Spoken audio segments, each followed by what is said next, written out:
Podium Podcast. Lo mejor está por escuchar.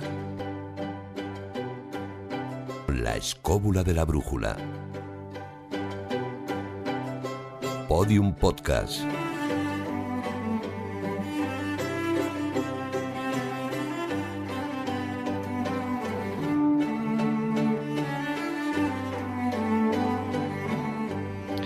La que vamos a liar hoy, ¿Qué tal? Bienvenidos todos a una nueva edición de La Escóbula de la Brújula, programa 237. Digo que la vamos a liar hoy porque hoy nos movemos entre saturnales y bacanales.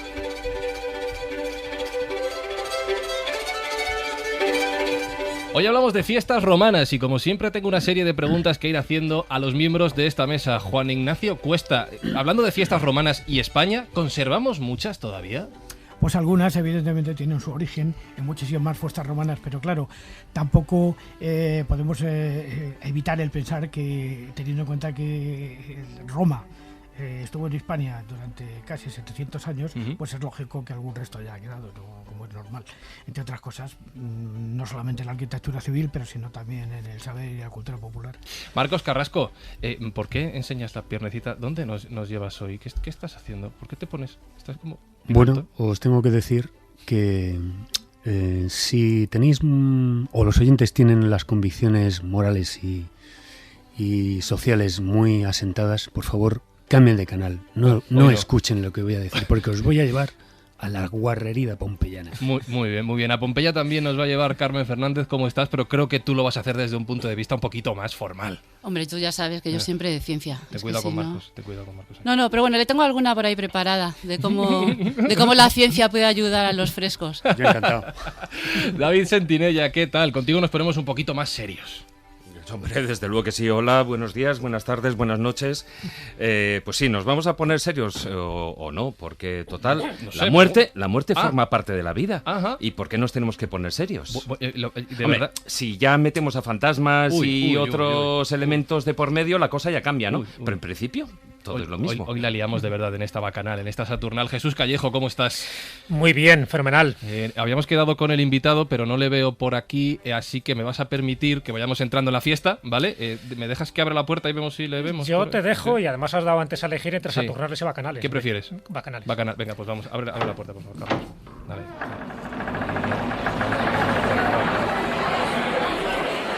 Uy, qué de gentecita, uy, ¿cómo está esto? Mira por ahí, Jesús, mira eso. ¿Qué están haciendo esos? Bueno, como diría Marcos, guarreridas. Ya, pues no nos acerquemos, vamos por otro lado. ¿Dónde está el invitado? Habías quedado con él, no sé si lo ves por aquí. He quedado con él, lo que pasa es que hay que rescatarle precisamente de las garras de Baco, porque tenemos un poquito ya. a un invitado que lo sabe todo de las fiestas romanas. ¿Qué quiere decir? Que lo sabe todo del calendario, que lo sabe todo de tradiciones, de costumbres, y muchas de ellas, y lo decía muy bien Juan Ignacio, las hemos heredado para bien o para mal. ¿Se parece a este señor que está aquí? Se parece a este señor con gafas, ¿sí? Con barba, con un aspecto griego. Vaya.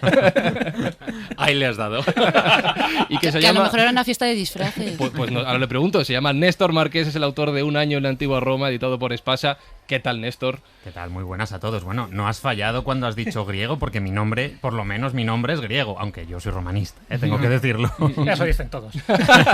Oye, enhorabuena, antes de nada, por el éxito de tu libro de Un año en la antigua Roma. Lo primero que te quiero preguntar rápidamente es ¿por qué tienen que comprar los escobuleros una vez escuchen este programa? Bueno, yo creo, lo primero, muchísimas gracias, y yo creo que para todos los escobuleros va a ser una guía que no solo se puede leer toda seguida, sino que también cuando os entre la curiosidad, oye, ¿qué fiesta ocurría hoy en la antigua Roma? Bueno, pues lo vais a tener, lo vais a encontrar ahí, o por ejemplo, aquello que de repente estás en un momento de abstracción y dices, oye, ¿y por qué el mes de marzo se llamará marzo? ¿Y por qué el mes de abril se llamará abril? Bueno, pues todo eso lo vais a encontrar, con lo cual yo creo que es un libro de cabecera que todos debemos tener para poder consultar y para saber un poquito más sobre el mundo romano. Bueno, pues yo creo que para hacernos estas preguntas tan filosóficas vamos a ir a un reservado, que hay demasiada gente, demasiado ruido, ¿vale? Y vamos a empezar a hacernos estas cuestiones aquí en La Escóbula de la Brújula. Cuando la aventura y la cultura se hacen podcast. La Escóbula de la Brújula, en Podium Podcast.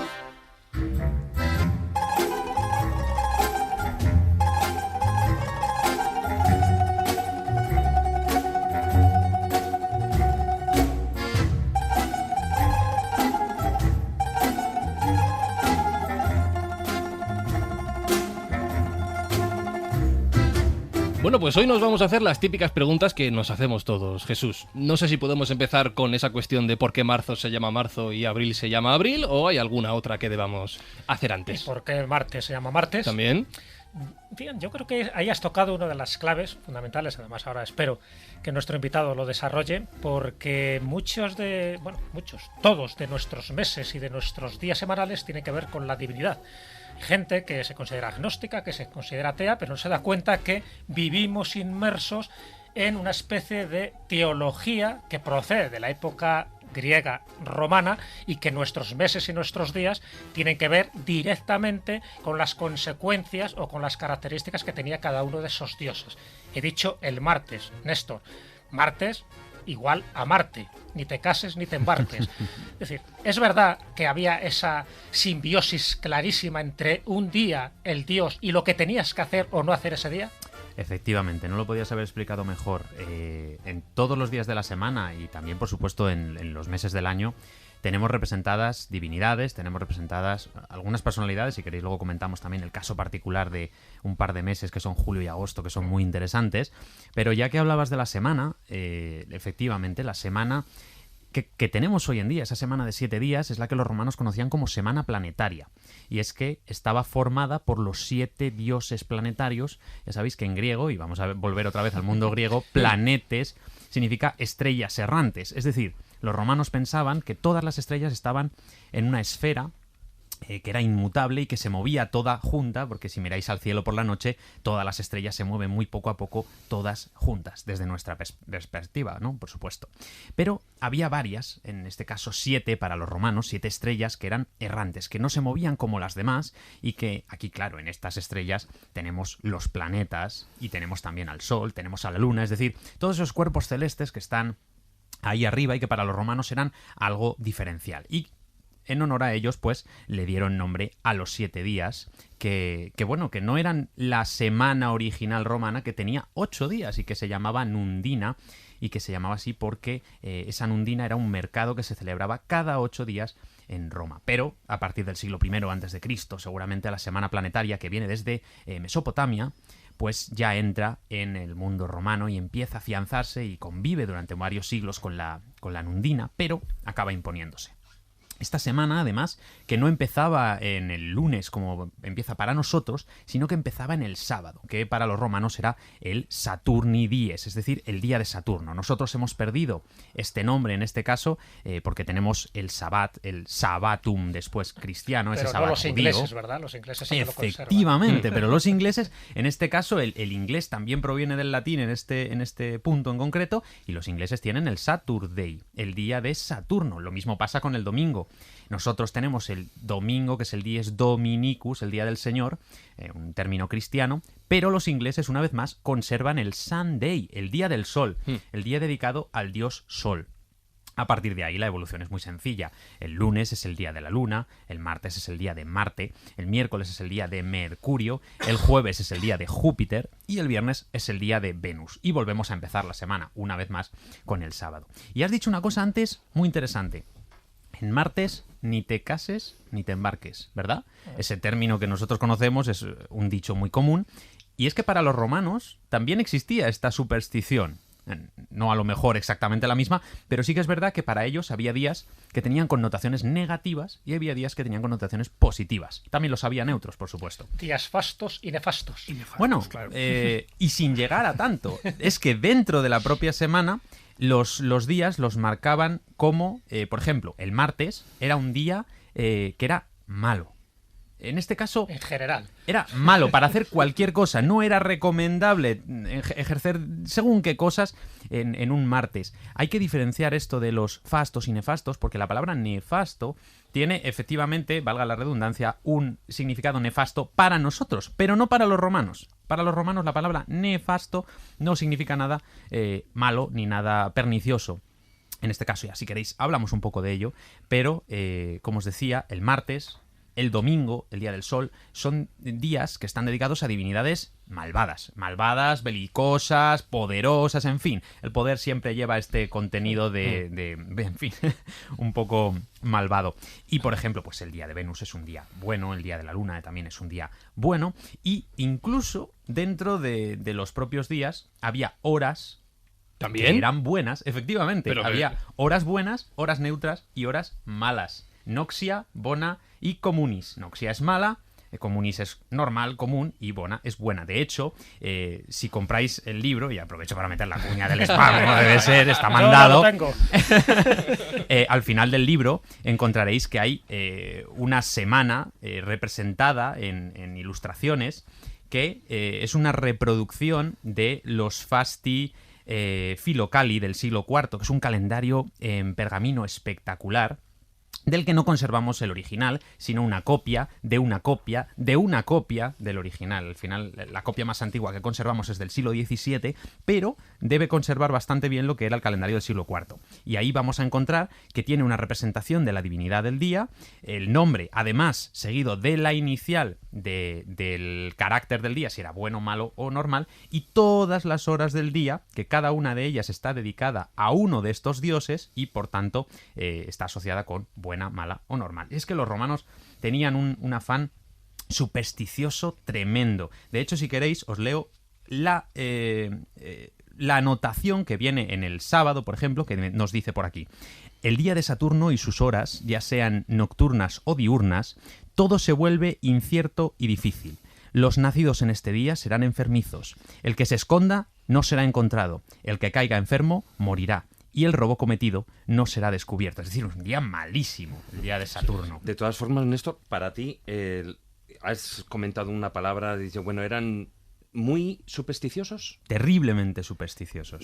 ¿Pero por qué? Porque era con todo. Efectivamente. O sea, con todos los ritos que tenían a lo largo de toda su vida, pero a lo largo del día también. Por supuesto, un romano no puede salir, un romano piadoso y temeroso de los dioses, por supuesto, no puede salir de su casa sin haber hecho ciertos ritos, sin haber hecho un pequeño sacrificio ante el altar de los lares, que son los dioses protectores de la familia, y por supuesto, la superstición formaba parte de la vida diaria de los romanos hasta unos niveles muy profundos, como en parte sigue siendo de la nuestra, que en la sociedad actual todavía conservamos ciertas supersticiones, pero los romanos, por ejemplo, eran muy supersticiosos en cuanto a los números. Para ellos los números, la numerología era muy importante. Y de hecho, eso es un elemento que pasó también a las religiones posteriores. Por ejemplo, el cristianismo en su inicio tenía un gran impacto de la numerología. Por ejemplo, la Trinidad, el número 3, es un número que históricamente ya en época romana era muy importante. Era el número mágico más importante de todos. De ahí que también los dioses más importantes de Roma, la tríada capitolina, estén formados por 3 dioses, en este caso Júpiter, Juno y Minerva. Y además es que los romanos tenían un afán especialmente interesante por los números impares. Les gustaban los números impares por encima de todo. De hecho, hay una cita de Virgilio en las Églogas, si no recuerdo mal, que nos dice que a los dioses les encantan los números impares. Y es que para ellos algo impar era pernicioso, algo impar era malo, algo impar era lúgubre. Y de hecho, esto lo vemos reflejado en el calendario, y es que el primer calendario romano, el que los romanos decían que era época del rey Rómulo, del fundador de Roma, tenía meses de 29 y 31 días, pero nunca de 30, porque era pernicioso, excepto en el momento en el que se añade en el mes de enero y el mes de febrero, que febrero sí que tiene 28 días, y esto entronca directamente con la dedicación del mes. Y es que el mes de febrero estaba dedicado a los antepasados, a los muertos, a esas divinidades infernales, a la purificación, y por eso, por ese carácter lúgubre del mes de febrero, podía tener 28 días. Tanto es así, tal era la superstición, que ni siquiera el propio Julio César, cuando en el año 45 a.C. Cambió el calendario al juliano, que es el que todos conocemos, con una pequeña reforma en el siglo XVI, no se atrevió a tocar los días que tenía el mes de febrero y los mantuvo en 28. Tal era la superstición que yo estoy seguro de que a Sosígenes de Alejandría, que fue el artífice de este calendario, le hubiera encantado regularizar el mes de febrero, pero no fue posible por la superstición. Qué interesante, Néstor, esto que estás diciendo, porque eso forma parte de la base de la magia y de la superstición prácticamente universal. ¿Os dais cuenta que la mayoría de los rituales que hay que hacer, por ejemplo, en la noche de San Juan, tiene que ver con el número impar? Que beber de 3, de 5, de 7 fuentes, hay que hacer determinadas abluciones o determinados escalones o determinadas cosas siempre en un número impar, porque, y ahí viene una de esas costumbres romanas, porque el par daba mala suerte. Pues digo que es importante.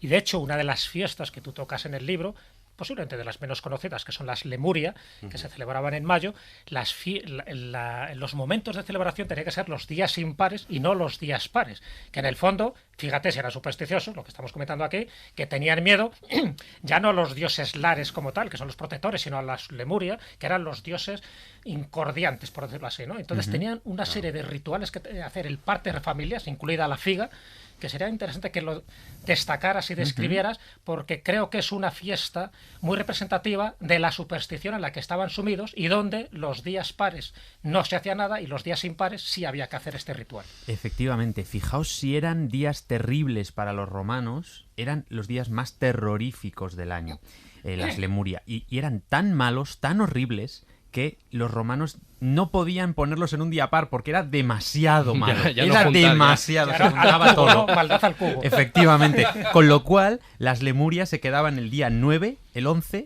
y el 13 de mayo. Es decir, no tocaban el día par porque era demasiado horrible. De hecho, durante las Lemuria, la ciudad de Roma debía ser un desierto. La gente no debía salir de sus casas, los templos se cerraban para que los dioses del cielo, los dioses celestes, no tuvieran contacto con estos seres del inframundo, los fuegos se apagaban. Debía ser terrible. Y de hecho, hay autores romanos, ya en el siglo IV, como puede ser Macrobio, por ejemplo, que ya es un autor que está dentro de una época muy distinta a la de las costumbres tradicionales romanas, por ejemplo, del siglo I antes de Cristo, el cambio de era.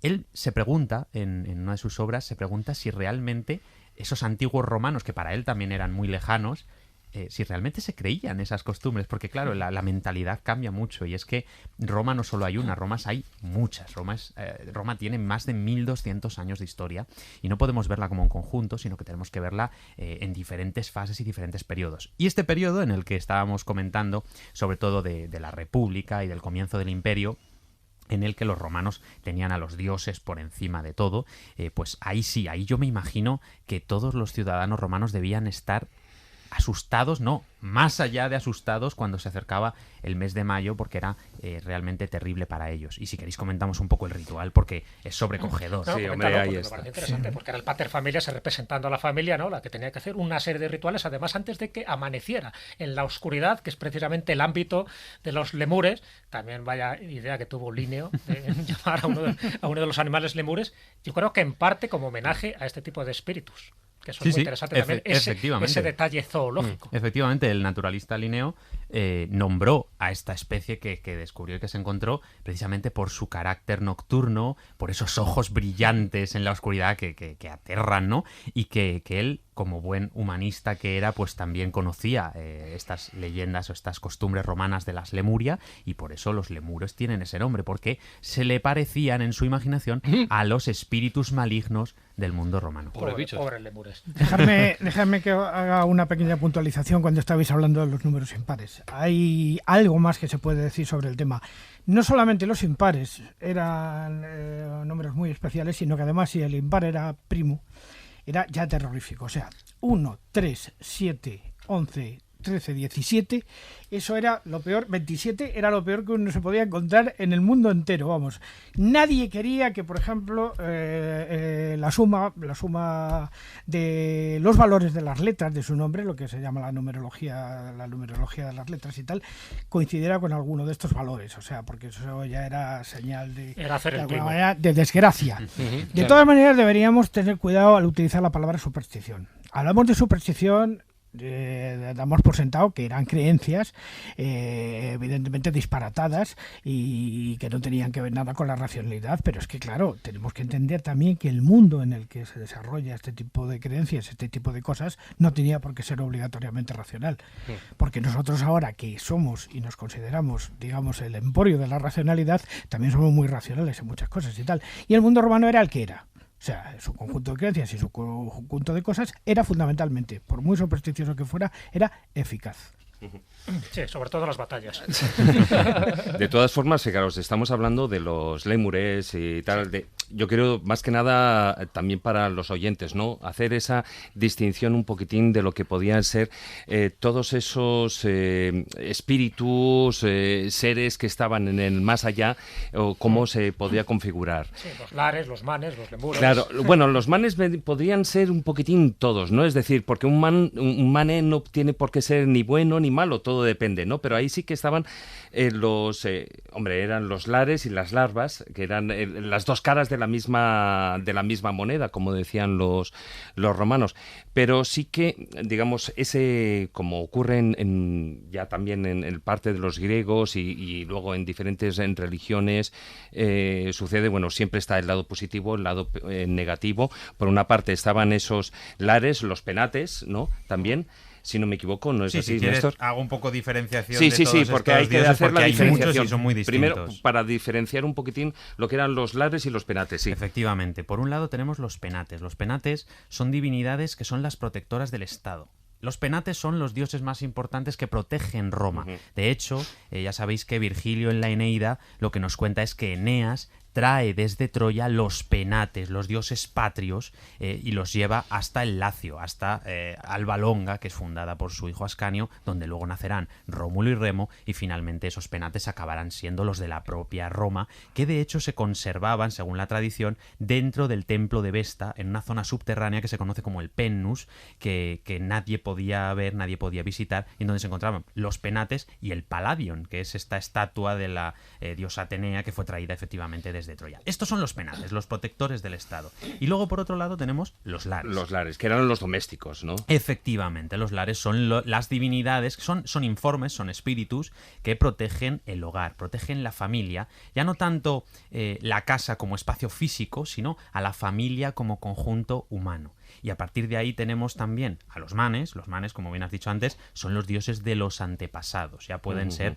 buenos, pueden ser malos. En este caso, si son malos, normalmente es lo que conocemos como larvae o larvas en castellano, y los propios lemures de los que estábamos hablando. Sí. Los lemures son espíritus insepultos, son espíritus malignos que vagan por el mundo sin rumbo fijo y que vienen a disturbar la vida de los vivos, y en este caso lo hacían durante las Lemuria, y por eso había que aplacarlos. Era el pater familias. Te quedaste ahí, que ibas a hacer el ritual. Efectivamente, vamos si queréis a ver el ritual. La conjura de Tácita, ¿no?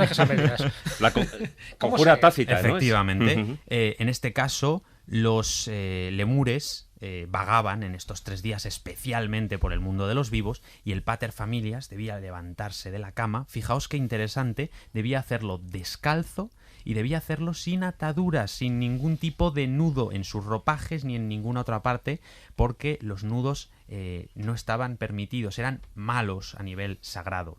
Cuando alguien hacía un sacrificio, cuando alguien hacía una ofrenda, no podía tener nudos, no podía estar atado, digamos. Entonces el pater familias se levantaba, imaginad la escena, a oscuras totalmente, no podía encender ningún tipo de lámpara de aceite ni nada similar, a medianoche, y caminaba hasta el larario familiar, donde tenía un pequeño objeto de bronce que tenía que hacer sonar.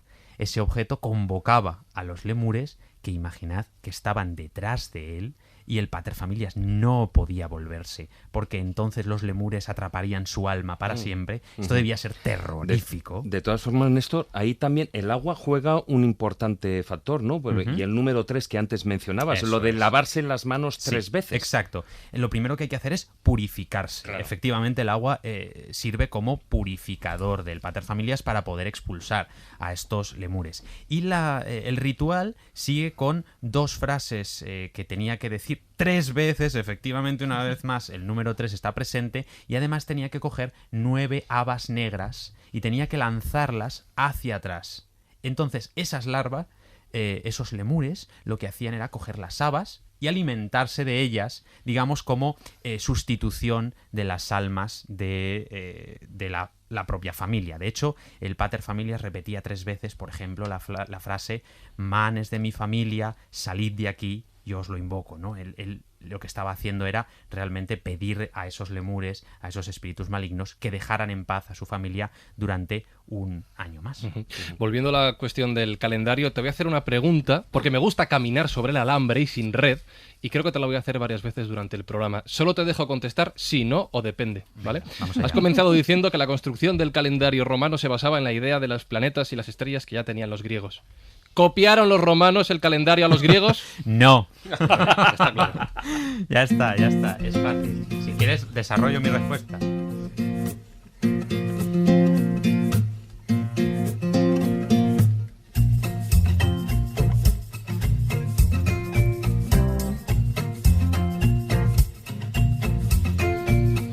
Vamos a tener tiempo para desarrollarla, pero te preguntaba todo esto porque antes hemos dicho, Juan Ignacio nos ha contado que hay fiestas de las que seguiremos hablando, momentos en el calendario especiales, que han llegado desde los días de los romanos hasta la actualidad en nuestro país, en España, y en Escobulandia también, por supuesto, Juan Ignacio. Fiestas romanas actuales en España. Pues muchas que se celebran en los lugares más distintos, pero muchas conservan el nombre, otras no lo conservan, pero sí que conservan la esencia.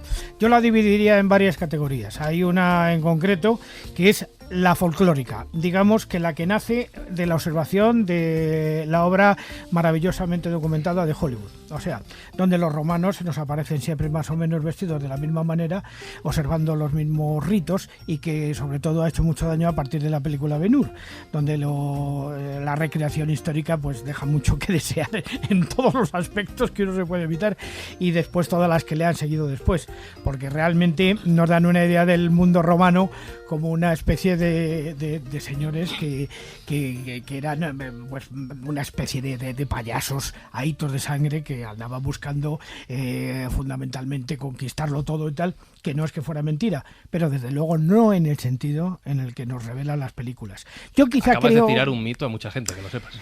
Yo creo que la única recreación seria que se ha hecho sobre más o menos cómo funcionaba el ejército romano, yo creo que se la debemos fundamentalmente a Robert Graves. Y fundamentalmente a la recreación que se hizo de su Yo Claudio, donde parece ser que sí que hubo un cierto nivel de documentación más o menos con las pruebas vestidas, aunque ya me están diciendo que posiblemente no. Cuidado, guárdate de Yo Claudio y de Robert Graves. Cuidado. Si queréis ahora hablamos de eso. Bueno, podríamos juzgarla de varios aspectos, pero bueno, me da la sensación de que sí que hace una pequeña, digamos un pequeño paseo más o menos, no es quizá en la realidad, sino en un mito que se mantiene a lo largo del tiempo de alguna manera sobre qué era lo que sucedía en ese momento, aunque cargado lógicamente de muchísimas falsedades. Por ejemplo, una de las grandes falsedades es de que la época de Claudio fue la época más pacífica, ¿no es cierto? En la época de Claudio murió más gente que en la época de Tiberio.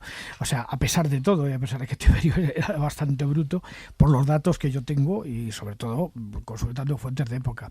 Pero vamos, quiero decir... A las fiestas. Sí, yo estaba pensando íbamos a hablar de fiestas, ¿no? Pobre Claudio. Bueno, quiero decir que a las fiestas, me refiero a las fiestas que tiran de lo folclórico y tiran de Hollywood, que es lo que lleva a que muchísimas casas de disfraces pues hayan habilitado estos famosos cascos donde se hagan las guerras de cartagineses y romanos que se dan en algunos lugares de España, como por ejemplo en Murcia, en Cartagena, en algunos sitios así, en algunas partes de Galicia y en algunos sitios donde se hacen recreaciones, bueno, pues por muy divertidas, pero que no tienen nada que ver con lo que sucedió en el principio. También diríamos otras fiestas que han conservado, digamos, el espíritu más o menos de lo que sería la filosofía, y que conserva parte del nombre. Por ejemplo, la fiesta de los Mayos. La fiesta de los Mayos es una fiesta que indudablemente la tenemos que encarcelar en el mundo romano, porque es una fiesta fálica, fundamentalmente, y sobre todo apotropaica, donde los mozos del pueblo, cuando llega la primavera, digamos la época de la reproducción, de alguna manera elevan un palo o una cucaña o cualquier otro tipo de cosa. Sabes que en España somos expertos en poner un palo algo. Sí. La cucaña tiene que ser nuestra. De tal manera que esos mayos vienen de una palabra que era la fiesta de las mayas y tal. De hecho, alguna fiesta española conserva todavía el nombre de las mayas. Por ejemplo, Madrid, Colmenar Viejo.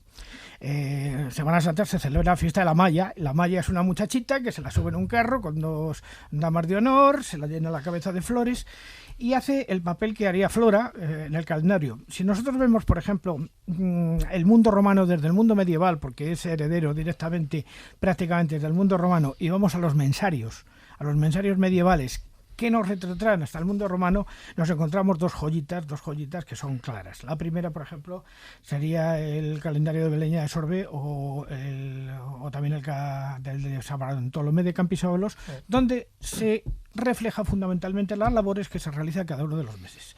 No te olvides de la Basílica de San Isidro de León. San Isidro de León, por supuesto, pero yo estaba hablando de los de piedra. En principio no estaba hablando de piedra. Sí, hombre, también el de Benedetto Antelamia, hay muchos. Pero quiero decir que fundamentalmente lo que estaban reflejando de alguna manera era lo que había que hacer en cada época del año y el nombre que tenían. Entonces, en el mes de mayo se celebraba Maya. Por eso muchas fiestas se han quedado como mayos o mayas. Por eso quiero decir el recuerdo de las fiestas romanas que se hacían en España. Pero en España, por ejemplo, hay un caso muy poco conocido porque el personaje es más o menos ignoto para la mayoría de los españoles, que es el personaje de Marco Claudio Marcelo en su relación con el proceso de las bacanales, que creo que Néstor nos podrá contar muchísimo sobre ese tema y tal, que eran unas fiestas especiales que yo creo que fueron las que más se traspasaron al mundo medieval relacionado con la época de los carnavales. De alguna manera, la bacanal nunca, y a pesar de la prohibición que se hizo de ella en el mundo romano, nunca desapareció. Entonces siempre se ha atendido de alguna manera en todo lo que es el mundo latino, puesto que somos herederos de ellos de alguna manera, al exceso en la bebida, en la comida, en el sexo, en la diversión, en el perder la cabeza de una u otra manera. Esto ya a los romanos le causó problemas en el 186 a.C.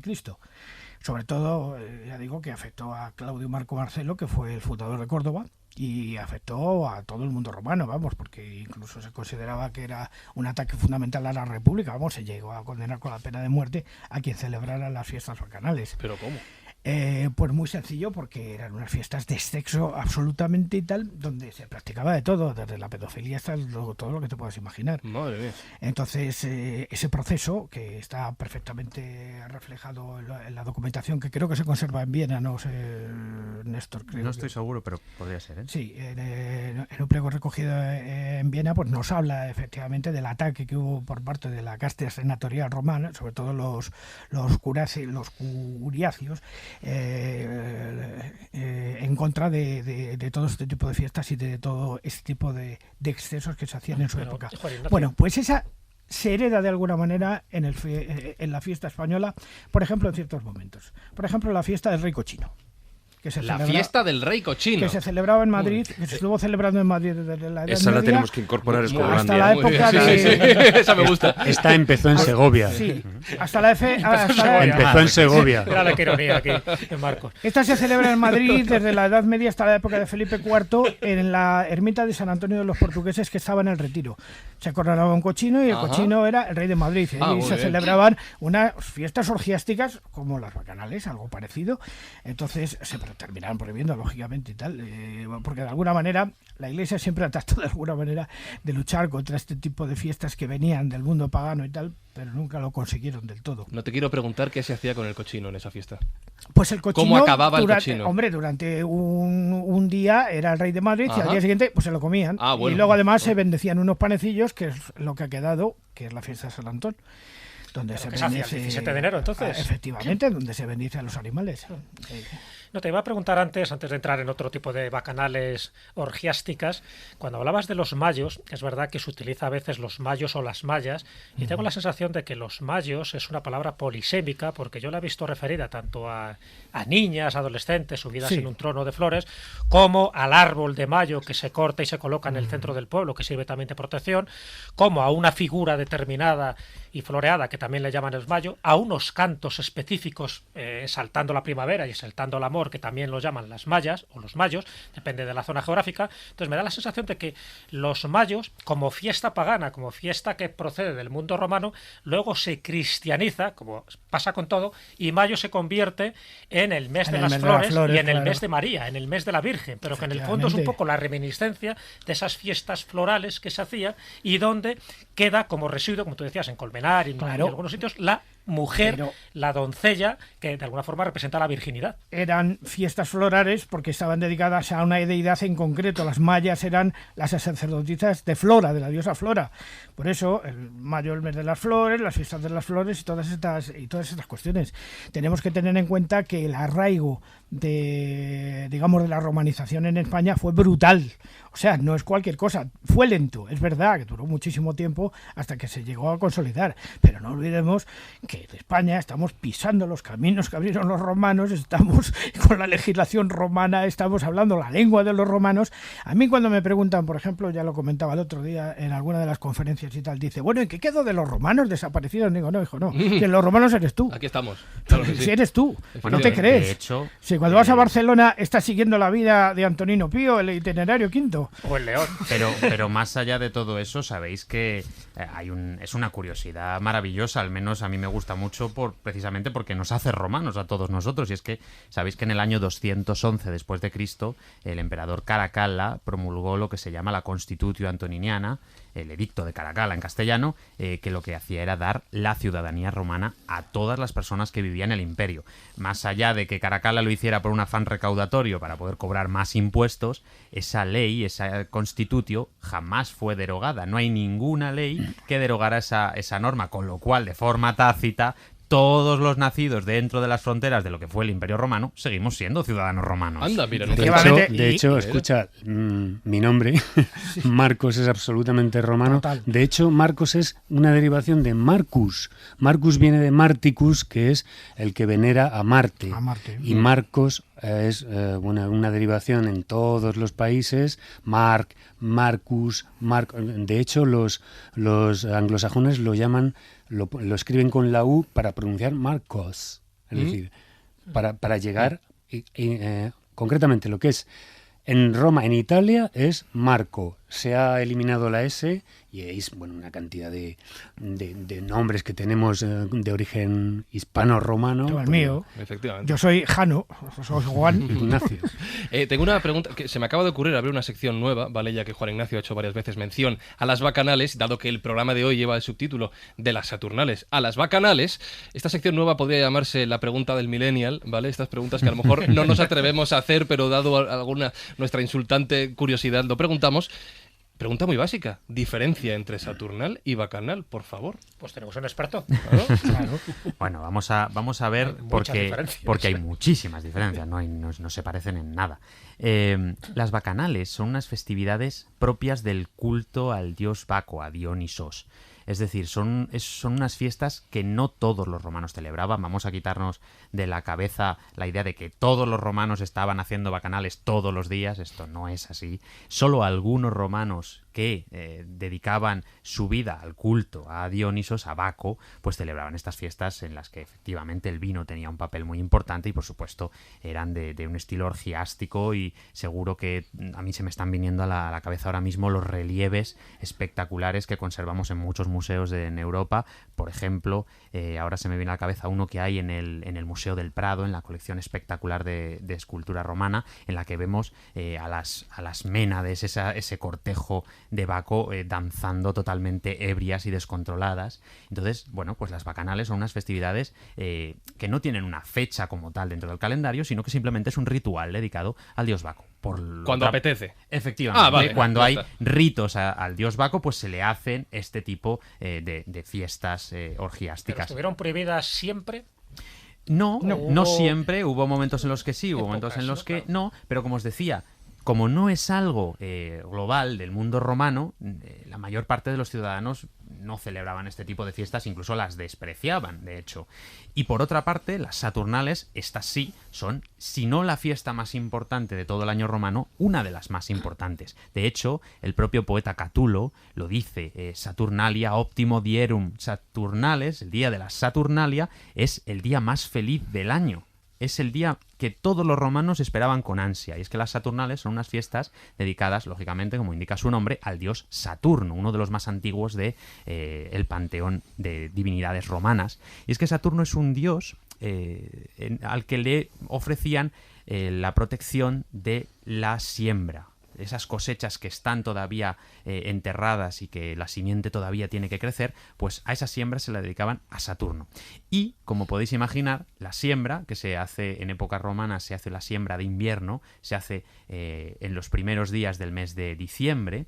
Pues después de ese momento de siembra, todos los romanos dedicados a la agricultura, esa población rural que era masiva, pues tenía unos días de descanso. Y es que a partir de ese momento no había nada que hacer en el campo más que esperar a que llegara el buen tiempo y comenzaran a salir los frutos de esa siembra. Con lo cual, estos días de fiesta, pues cómo no van a ser los días más felices del año, teniendo en cuenta que toda esta gente no tenía nunca descanso, el campo no da descanso, y aquí lo tenemos. Entonces se hacía una festividad el día 17 de diciembre que estaba dedicada al dios Saturno y que se celebraba con jolgorio y alegría máxima, ¿no? A partir de entonces, claro, tened en cuenta que la primera vez que tenemos reflejada esta fiesta es en el año 497 a.C. Esto es una época romana muy arcaica en la que todavía queda mucho por desarrollar. Por supuesto, Roma avanza, Roma evoluciona y esta fiesta de las Saturnales avanza con la propia Roma y se convierte pues en una fiesta que deja un poco ese origen rural y campestre a un lado para convertirse en una fiesta de contrastes, de desfase, digamos, entre los propios ciudadanos y en el que las normas sociales se relajan bastante. No al nivel de una bacanal, no hay orgías, no hay nada como esto, pero sí que es verdad que en las ciudades pues la gente tendía a vestirse con vivos colores, dejar la toga en casa. De hecho, tenemos citas que nos dicen que cualquier persona que era vista con la toga tradicional romana, la vestimenta oficial del mundo romano, pues era motivo de burla, porque en esos momentos era el momento de contraste totalmente y de cambiar los papeles de la sociedad. De hecho, los esclavos eran incluso servidos por sus amos durante este día y se permitía el juego, las apuestas en la calle, la fiesta se alargaba hasta altas horas de la noche con iluminación de lucernas, de antorchas, y era todo una fiesta maravillosa. Tanto es así que esta fiesta acabó alargándose.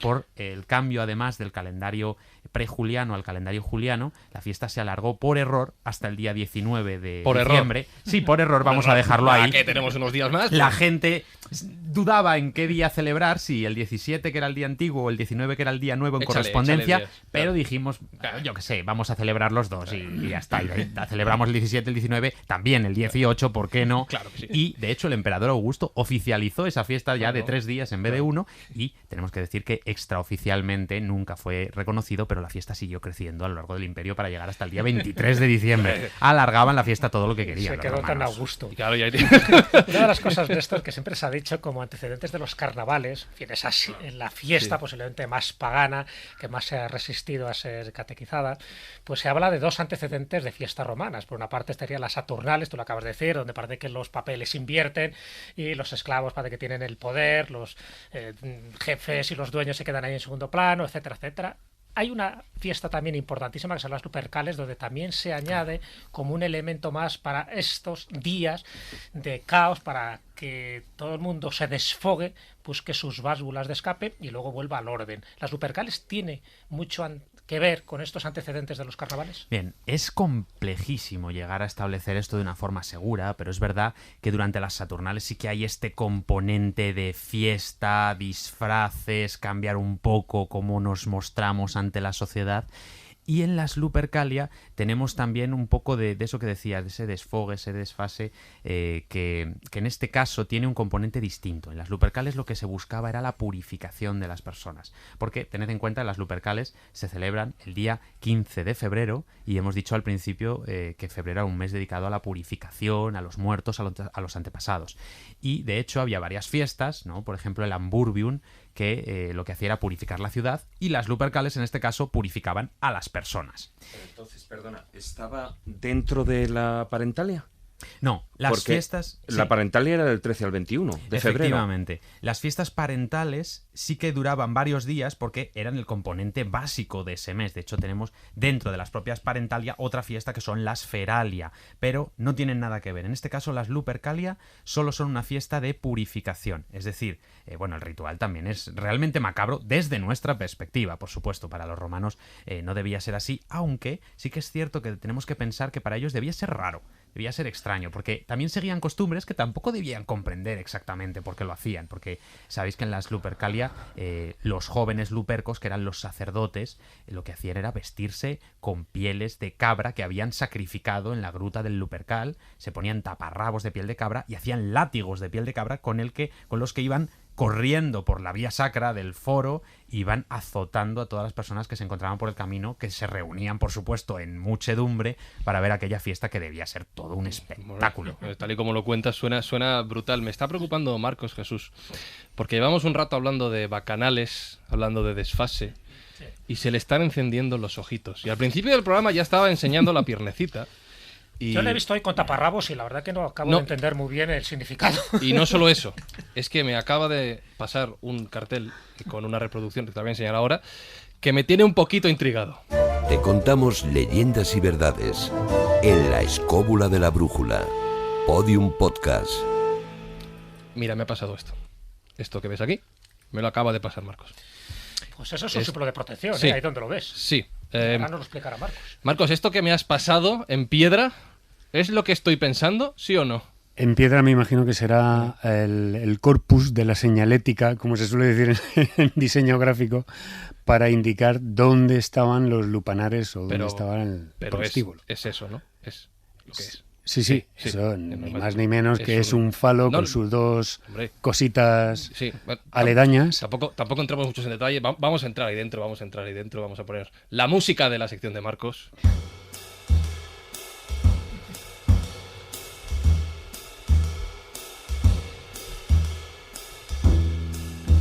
Se le han encendido los ojitos y es que Marcos nos va a llevar a un sitio... Sí, yo diría poco recomendable. Un poquito, bueno, como la capital del sexo, o la primera capital del sexo en Europa.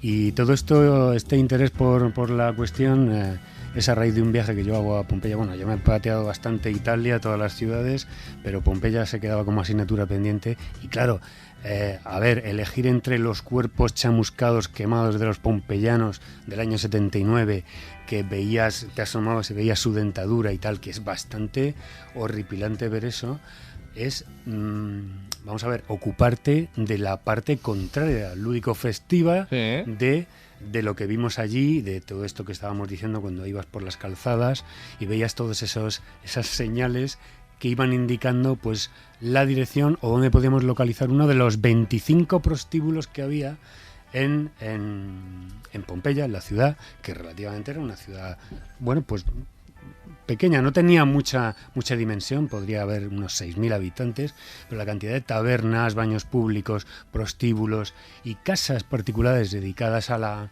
lo que es la acogida del desempeño de estas labores, pues era bastante ingente, ¿no? Entonces, claro, como desde el punto de vista, vamos a ver este lupanar que nos llevan allí, al lupanar grande, que es el más famoso, que estaba muy cerca de lo que es el foro de la calle, de la plaza principal. Aparecen, pues técnicamente, como hablando, trayéndonos un poco al tema artístico, que es un edificio con dos plantas que la parte de arriba no se ven esas camas que aparecen en la parte de abajo, que son 5 habitaciones, pues que se descubre, bueno, ya os lo voy a comentar ahora, y lo primero que me quedo es pues bastante fascinado por la técnica, lo que es el motivo y lo que describen esas pinturas, cada uno al empezar cada habitación, que es pues precisamente lo que hacía cada señorita o señor al entrar a cada habitación de esta. Bueno, pero las camas eran bastante pequeñas y me di cuenta de que la estatura de los pompeyanos de aquella época era muy, muy bajito, ¿no?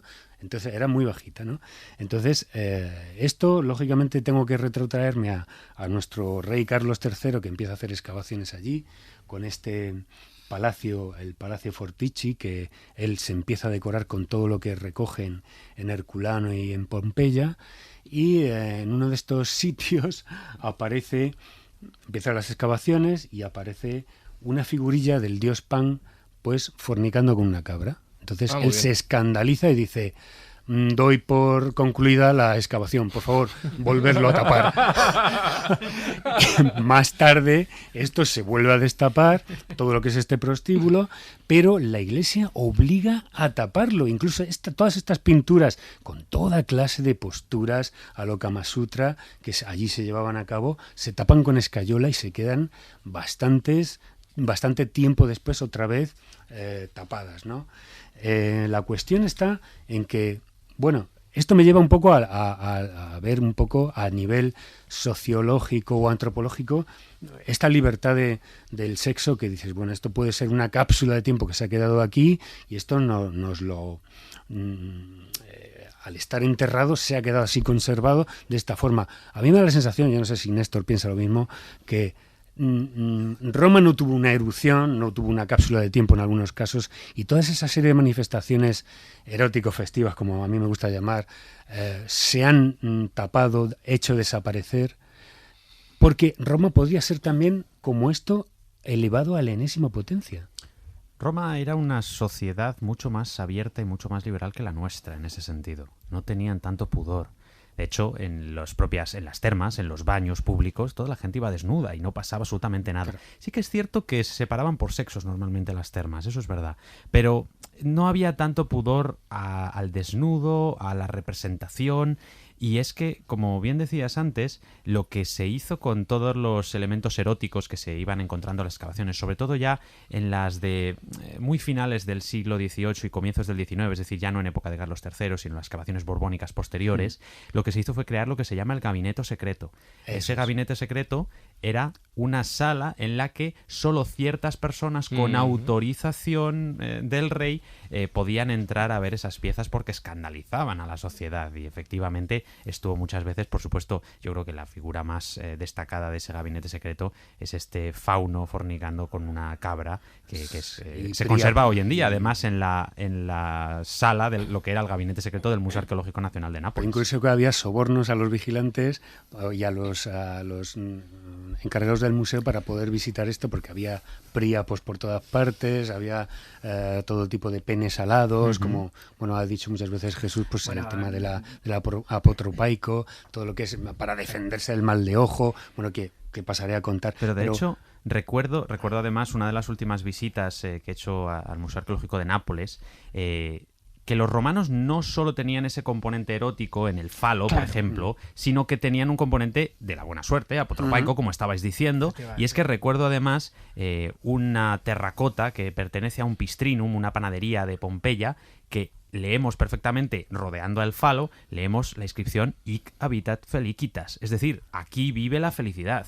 Este falo no representa nada sexual, esto es felicidad, esto es abundancia, y eso es lo que representaba realmente. Si tú llegas, por ejemplo, a Ampurias y ves que en cada una de sus puertas esos enormes símbolos intifálicos, que son un pene, fundamentalmente, y tal, de un tamaño verdaderamente hermoso, no hay que llevarlos inmediatamente al terreno de lo meramente sexual. Es más bien una representación de la protección o de alguna manera de la fertilidad, de la riqueza, de la buena suerte. O sea, pues el estudio de estas pinturas, Juan Ignacio y Néstor, a mí me llevó a hacer un poco, pues a penetrar en esta especie de estudio sociológico de por qué. Sí, exactamente. Lo tenía que decir. De instalarme en este estudio sociológico, qué malo soy. Y antropológico, de ver qué es lo que pasaba ahí, porque no solamente fue sepultada por la lava, sino que también ha sido sepultada por siglos de represión de la Iglesia, y me llevó a darme cuenta de que realmente en estos sitios el sexo era relativamente barato y mal pagado en realidad. El varón también estaba prostituido, estaba todavía peor pagado que las mujeres. Las prostitutas estaban obligadas a censarse y la prostitución tributaba y estaba legalizada, con lo cual a lo que es al Estado, al Ayuntamiento, también le interesaba que ese negocio estuviera ahí porque tributaba y llenaba las arcas. Al estar el adulterio bastante penado en lo que es en la sociedad romana, mayormente la población masculina echaba manos de los servicios de las prostitutas. Incluso lo que es la mujer romana también hacía sus escarceos en ese sentido, puesto que en el matrimonio se establecía simplemente para convenios sociales o para convenios económicos. No os creéis que esto es, no, el amor, tal, no, ahí cada uno se buscaba el tema erótico festivo, entre comillas, por su lado, por un lado, cada uno por un lado, ¿no? La fidelidad matrimonial estaba absolutamente poco valorada y se buscaba, lógicamente, fuera la satisfacción de los apetitos sexuales, y que esto funcionaba de esta forma. Es decir, concretamente, junto con todos estos prostíbulos, el proxeneta lo que hacía es salir a la calle, pues como vemos hoy en día, estos que reparten papeles de repartiendo menú, flyers, y como las discotecas. decía, mira, tengo esta fulanita, Muy menganita, bien, tal y cual, y te hace estos servicios en mi establecimiento, y se los llevaba. Entonces hay una serie de pinturas eróticas que no, vamos, yo he estado clasificando, pues no son iguales que las de la Vía de los Misterios, que son pinturas absolutamente preciosas. No, hombre, muy tenemos bien una tocadas. adelante, Jesús, estamos viendo una que es...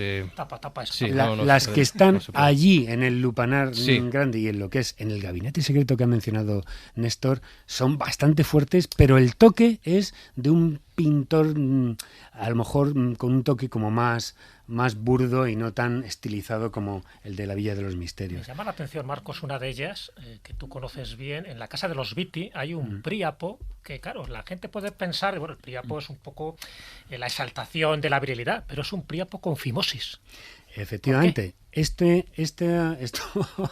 lo has dicho bien, porque realmente he visto muchas representaciones de Príapo, bueno, absolutamente, bueno, que el falo que aparece es casi más grande que él, era un dios que la pierna, y bueno, La tercera pierna. y es lo que ha comentado. El trípode, sí. Era un dios menor, bueno, porque estaba asociado con ritos de fertilidad, de la abundancia en las cosechas, del ganado ovino, etcétera. Y entonces, concretamente se dio cuenta un investigador médico, aparte de arqueólogo, que detectó que en esta pintura de Príapo estaba aquejado con una fimosis aguda, es decir, fimosis sabéis que es la incapacidad para mostrar absolutamente o totalmente el pene, ¿no? Entonces, bueno, pues precisamente esta tradición mitológica a este personaje, que le fue de mal en peor, puesto que la diosa Hera le lanzó una maldición en la que le volvió feo, impotente y sexualmente perverso. O sea, no te lo pierdas, que además, te muestra esta pintura porque la importancia que tenía en esta familia, que era para proteger del mal de ojo, de la envidia de esta familia, que era de la envidia que hacían gala todo el mundo que visitaba esa casa, la casa de los Piti, porque eran muy, muy adinerados, muy acaudalados. Entonces, el Príapo está con su enorme miembro en una balanza. En uno de los platillos está su miembro y en el otro lado está una bolsita de oro. Esto es muy curioso porque es como diciendo, bueno, aquí estamos, aparte de que sea una protección contra el mal de ojo, aquí estamos nosotros con un par en Pompeya, que somos los que estamos dominando. Bueno, para ir un poquito rápido en esta situación, como hemos dicho, la situación de las pinturas están poco tocadas. Podemos ver todo tipo de posturas, como decían los Barney, por arriba, por abajo, por delante, por detrás. Es decir, todo. Os invito a que veáis Facebook. Te iba a decir web. Que yo creo que Facebook nos va a censurar el vídeo. Porque, por ejemplo, estos cuadros que estamos viendo, es que hay 4 cuadros que nos van a censurar. 4 pinturas, mejor dicho. Aparte de todas esas señalizaciones que entran, que son muy frescos. Hay una cosa que también es digna de mención, que son las pintadas. Los grafitis de ahí son memorables porque son se han contabilizado como unas 120, y hay desde las más inteligentes, citas excelsas de Virgilio, hasta gente, bueno, pues que ponía precio a sus servicios. Incluso pues podía ser un poco el equivalente al tonto el que lo lea romano, pero tenemos una que, bueno, no sé si sois capaces de traducirla, que es It quiscript felat, es decir, si sois capaces de traducir esto, ¿qué significa? Es decir, el que lo escribió, puntos suspensivos. Pero esto es como en la gasolina, ¿no? Ponte el que lo lea. Sí, yo he visto cosas parecidas. En suave. Hoy en día. Es decir, sí que esta sección no la van a censurar, pero va a ser bien. Jesús está poniendo una cara como diciendo, nos hunden las audiencias de la escóbula. Ojalá lo censuren porque eso sube votos. Pues nada, señores, Podium Podcast, ha sido un placer. Hasta aquí hemos llegado y ya buscaremos otro sitio. Voy a terminar esta parte de la guarrería preguntándole a Néstor. Todo este tema, los romanos, ¿se lo copiaron a los griegos? No. No, y los griegos se lo copiaron a los egipcios, o sea, está claro. Y ellos a los chinos.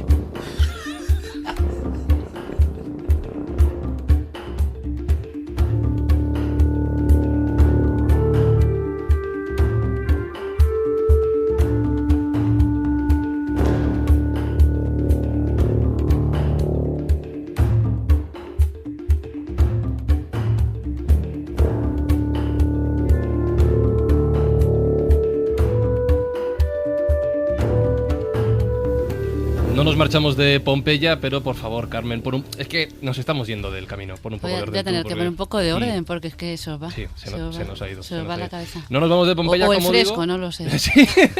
No nos vamos de Pompeya, pero tú vienes a hablarnos tanto de una fiesta muy particular como del propio proceso del que ya nos ha hablado Marcos un poquito, de descubrimiento de todo lo que se guardaba allí. ¿También nos vas a hablar de estas pinturas? No.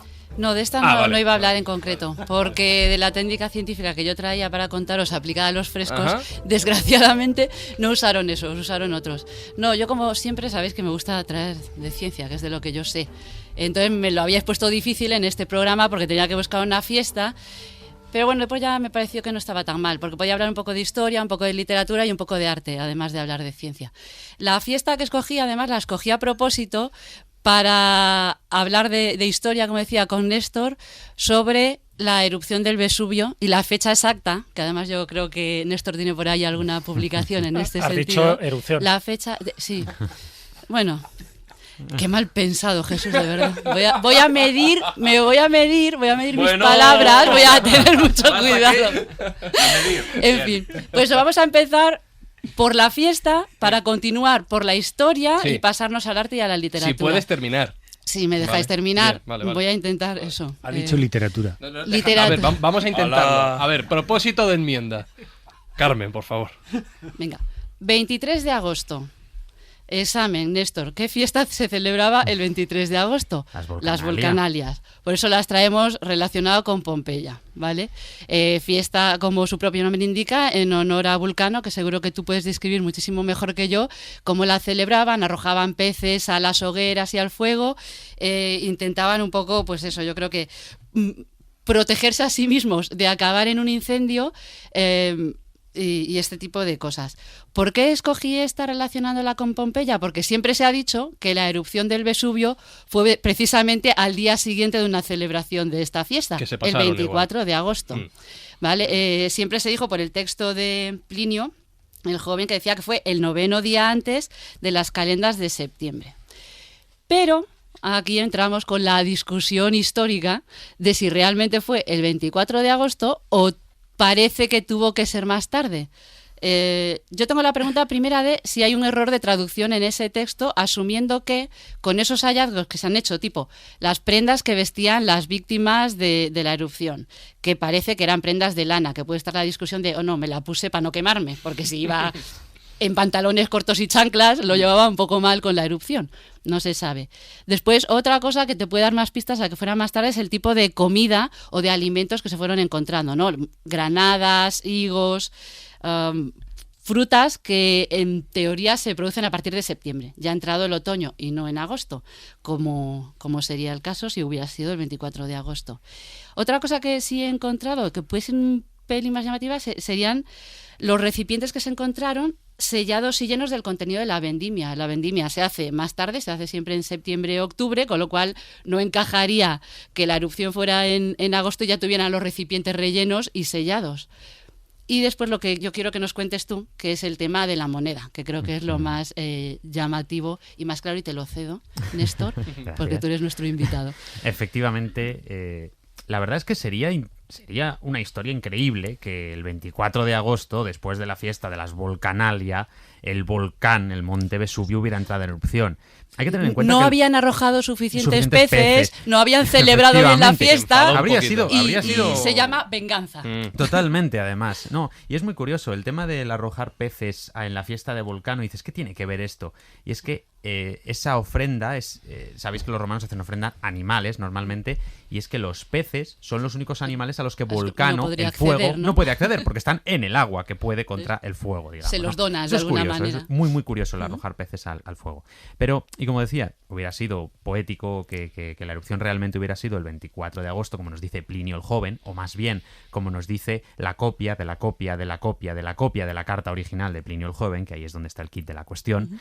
Pero efectivamente, como muy bien has dicho, se han encontrado frutos secos, higos, granadas, se han encontrado incluso alfombras cubriendo los suelos fríos de mosaico en el otoño. Las estufas o los braseros, estufas que también y braseros en el centro de las habitaciones de muchas casas, la ropa de los propios ciudadanos y, por supuesto, un hallazgo espectacular sin el cual pues esta teoría seguramente habría tenido menos seguidores y hoy en día es bastante aceptada, y es que se encontró en la Casa del Brazalete de Oro, que está en la ínsula occidental de Pompeya, una de las zonas más exclusivas y ricas porque tenían vistas a la bahía, las casas eran un lugar bastante pacífico y tranquilo. Pues una de estas casas muy pudientes se encontró un tesorillo. Un tesorillo es un conjunto de monedas, que además es curioso porque se la encontraron, este tesorillo, dentro de un cofre de madera que estaba en manos de 4 ladrones que habían intentado robarlo durante la erupción. Es decir, que está explotando un volcán. Yo me voy a robar, claramente pero, me voy a robar. ¿A que no ha cambiado nada? Efectivamente, seguimos igual, totalmente. Sí, pero ahí quedaron. Ahí les hicieron la foto, ¿verdad? No pudieron salir.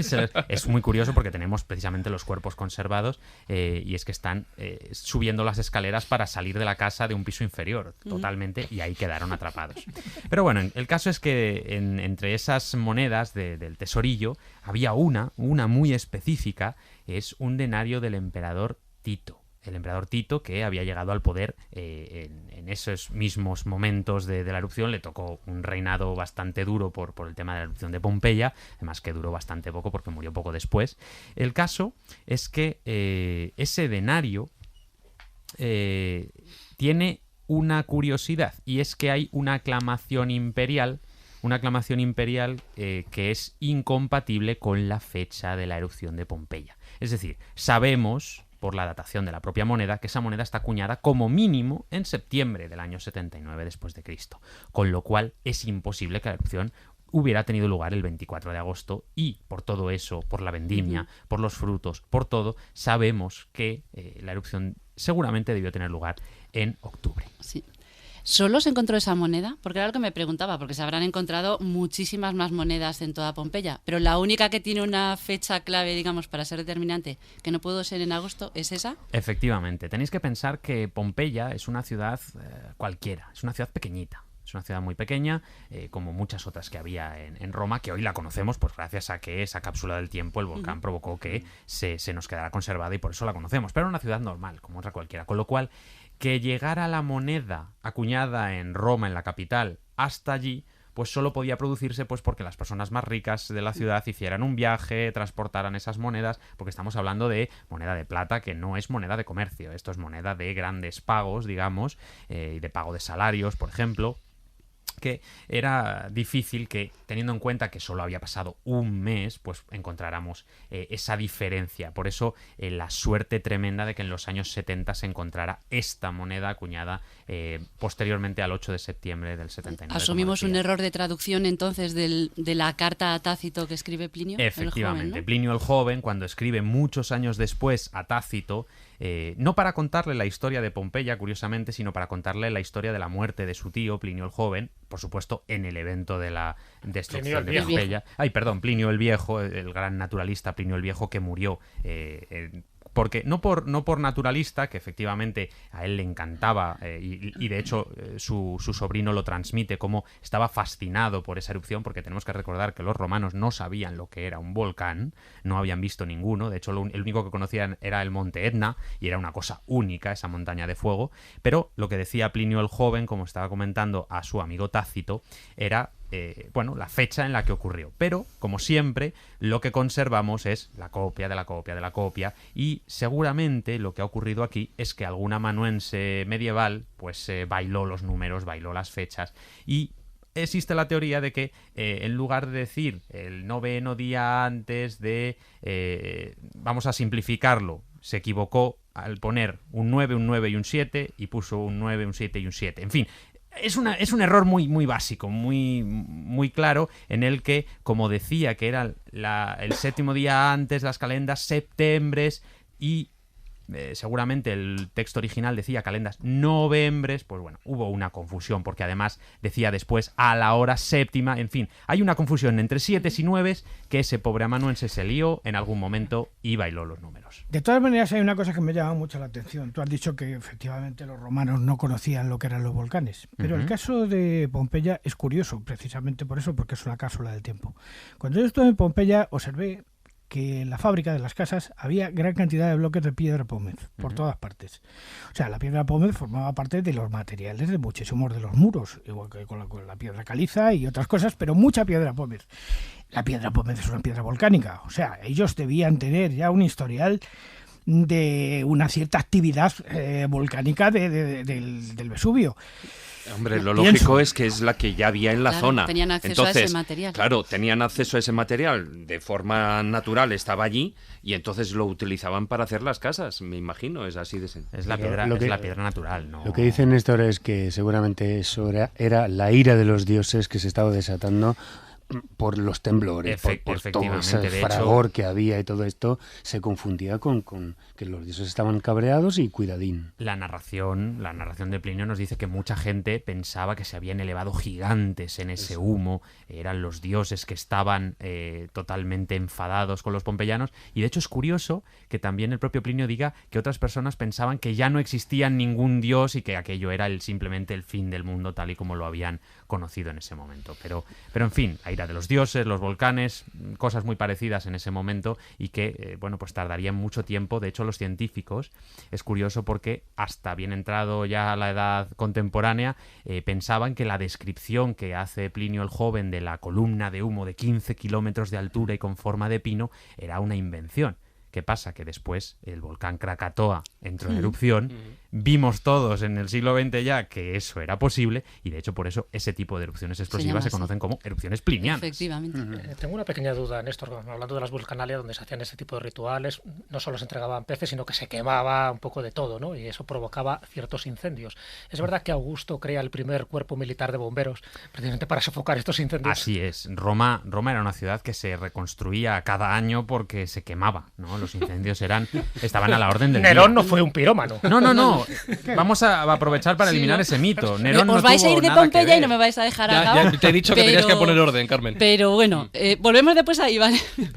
Porque además me gustaba aprovechar lo que decía Marcos de los terremotos para irme a la parte del arte. Porque sí sabemos que antes de la erupción del Vesubio en el 79, en el 62 hubo un terremoto bastante fuerte que destruyó parte de las casas de Pompeya y se estaban reconstruyendo cuando cayó la erupción. Y esto me sirve para enganchar con una técnica científica que además me gusta porque es similar a la que uso yo para trabajar en el laboratorio, solo que nosotros la aplicamos para estudiar la forma y estructura de proteínas y de moléculas, pero aquí se ha aplicado para intentar entender el grado de conservación de los frescos. Creo que en los frescos que nos comentó antes Marcos no lo han hecho, los tienen bien guardados en el gabinete ese secreto y están bien allí porque los preciosos mantuvieron, pero sí lo han hecho en la villa en los mosaicos que se llama el mosaico de Afrodita, creo que se llama. Con esta técnica, que es la resonancia magnética nuclear, tú puedes medir básicamente agua. En los hospitales se usa, y si alguno juega al fútbol y se ha roto el menisco, le habrán hecho una resonancia en el hospital y se ve el contraste de los tejidos. Y aquí lo que hacen es medir el contenido de agua, de humedad, que está en esas paredes de los frescos. Así pueden ver si están frescos o no están frescos. Sí, claro, ¿no? Bueno, Marcos, di algo aquí de cómo se hace un fresco. No.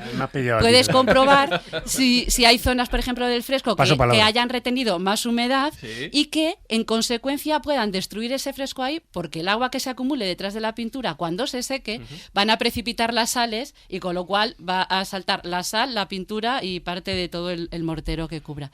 Y en esta villa, en esos mosaicos, lo que vieron fueron las dos diferentes técnicas de restauración. La original, de cómo habían pintado los frescos, y la restauración que estaban haciendo después de ese terremoto, midiendo los contenidos de agua. También se comprobó las malas restauraciones de siglos más recientes, que lo que hicieron para intentar prevenir la entrada de agua es bloquearla, y Marcos aquí lo entenderá mejor que yo. Bloqueas ese movimiento de agua que entra y sale porque la capa que utilizas, digamos, para protegerlo es súper densa, y acabas haciendo un efecto peor que el que estás buscando, que es el de protegerlo. Lo que sí tuvieron muchísimos problemas es con el salitre, y por eso en esas sucesivas capas claro, porque es la sal era que un se poco acumula y salta. como una estratificación, y ahí lo midieron al milímetro en la cuestión de esas salidas de salitre que tú dices. Pero vamos, y es en los frescos de Pompeya o en general. Hay que tener mucho cuidado cuando tú estás trabajando con restauración y con conservación,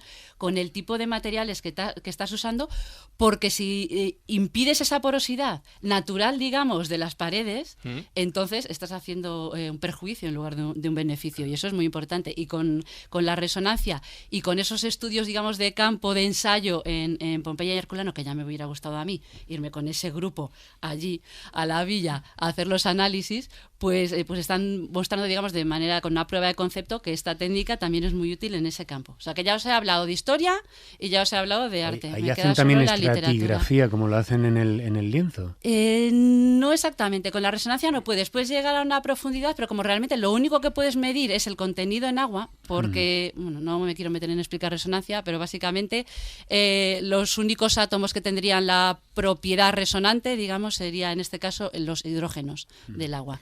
Y eso es lo que han analizado. Físicamente con otras sí técnicas, sí que se hace estratigrafía de los frescos, porque lo que vais a encontrar es restauraciones y una pared sobre la otra, igual que en el suelo. Siempre se encuentra mosaico encima de mosaico. Y de hecho, ahora que hablabais justo del terremoto del año 62 y de la restauración posterior de Pompeya, que se encontraba en plena restauración todavía la ciudad. Los andamios allí. Hay muchas casas y muchos edificios que estaban derrumbados o en proceso de restauración. De hecho, hay una casa en la que los obreros estaban trabajando el día de la erupción y nos hemos encontrado todos los utensilios para pintar las paredes, e incluso los pequeños recipientes de terracota con los pigmentos que estaban utilizando para pintar la pared.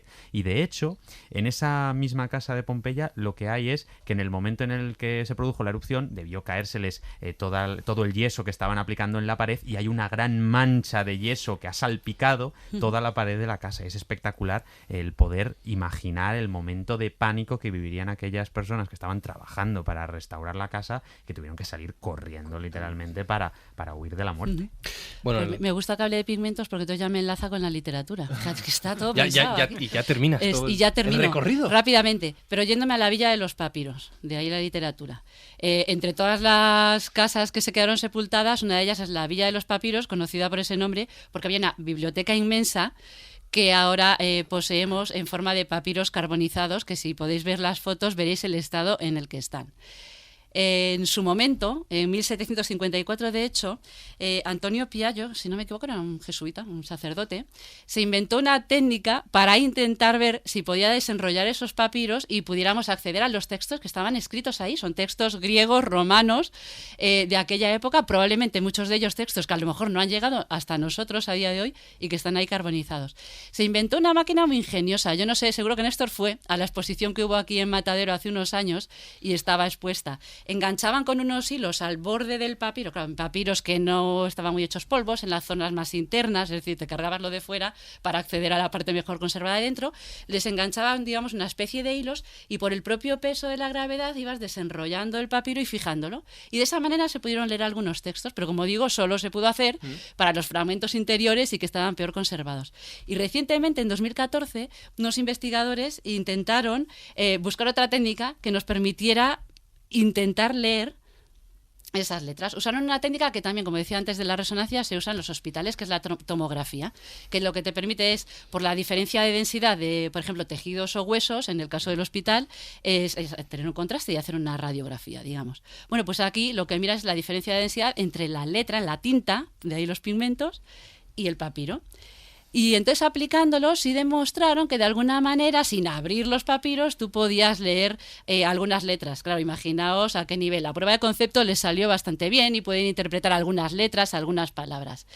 Pero en 2016 continuaron con esos estudios y ya para acabar, porque me parece también interesante, de nuevo volviendo a la historia, descubrieron que parte de esos textos de uno de esos papiros que estaban analizando tenían un contenido en plomo que no podía haber provenido de una contaminación. O sea que parece que la propia tinta con la que habían escrito llevaba plomo.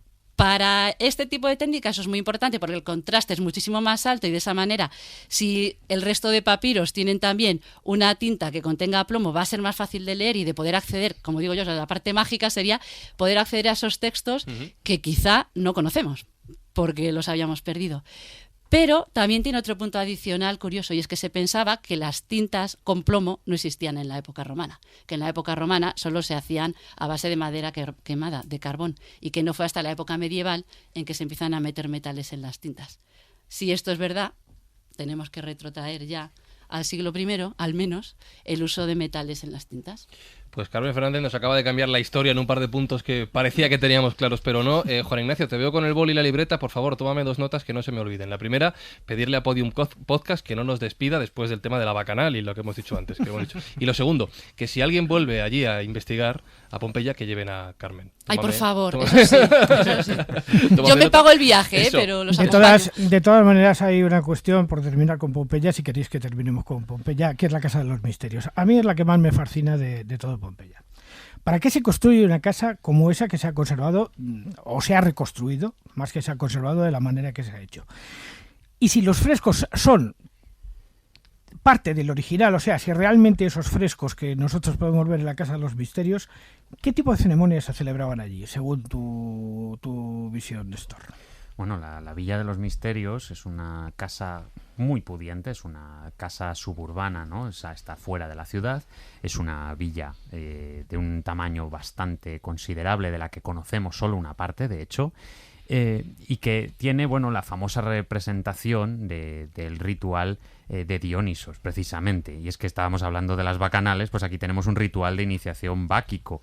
Además, es que seguro que todos los que hayan visto al menos una pintura romana en cualquier parte, de hecho muchas películas antiguas usaban estos frescos como fondo para sus decorados, y es que se han conservado de una forma espectacular, ¿no? Porque al final la lava del propio volcán ha sido la que ha conservado, ligando un poco con lo que hablabas tú también en el tema científico, es que toda esa pintura se conserva pues gracias a que la piedra pómez, toda la ceniza, se ha ido depositando y ha conservado. Y efectivamente, como comentabas, es un ritual de iniciación báquico que no conocemos de una forma perfecta, pero que sí que es verdad que se ha estudiado, y daría para otro programa entero, si queréis, para hablar de todos los rituales que tenían que ver con el dios Baco. No digas eso, que te tomamos nota aquí en la escóbula, que somos muy de hacer esto. Me ha llamado la atención lo que decías, seguro que mucha gente no tiene ubicado este dato, el hecho de que Pompeya era una ciudad pequeña, que evidentemente ha pasado a la historia y al conocimiento general por todo esto que ocurrió, por la erupción del volcán, por cómo quedó la ciudad, pero no es de las más grandes, no era de las más grandes de Roma, sí es una de las más famosas y conocidas, precisamente por ser un lugar de muerte. Y es que la muerte también en las fiestas, en los ritos, tenía un lugar muy importante.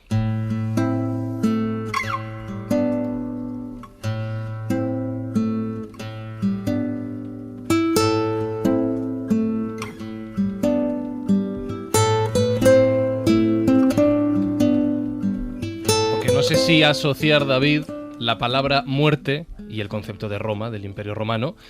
No sé si decir fiesta o decir simplemente rito. ¿Qué palabra debemos usar? Hombre, depende de para qué. Claro. Depende para qué.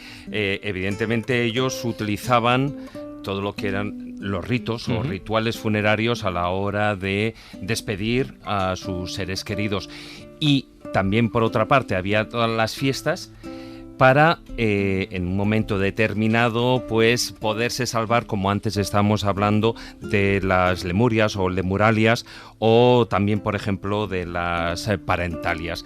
Ahí todo depende. Lo que sí que está claro es que, al igual que en otros lugares, en otras tradiciones, en otras culturas antiguas, cuando los romanos pensaban que cuando un hombre, un ser humano moría, de su cuerpo se desprendía ese algo, un algo que continuaba una propia vida, ¿no? Ese algo vendría a ser como la sombra, que era como un doble etéreo, pero que el cual no podían tocar, pero que sí que era capaz de moverse de una manera, autónoma, es decir, por sí mismo, y era capaz de pensar y de desear. Y de ahí venían gran parte de todos sus problemas, ¿no? Sobre todo porque, los muertos, había un momento en el que esos espíritus podían regresar. Y por eso, tanto en Roma como, ya sucedía anteriormente en Grecia, el entierro de los muertos... ¿Me estás diciendo que los romanos copiaron a los griegos estos ritos? A ver, yo no digo que copie porque Néstor me pega, pero y además lo tengo aquí a mi vera, pero sí es cierto que hay en muchos de estos rituales y muchas de estas creencias hay muchos puntos en común.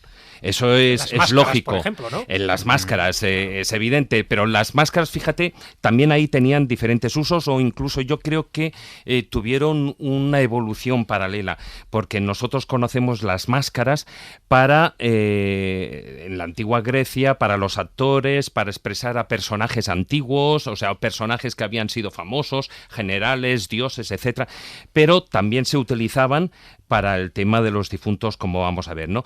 Pero lo que sí que es importante, por eso decía, tanto para Grecia como para Roma, que a los muertos se le debía dar una sepultura correcta, porque eso era como un deber sagrado.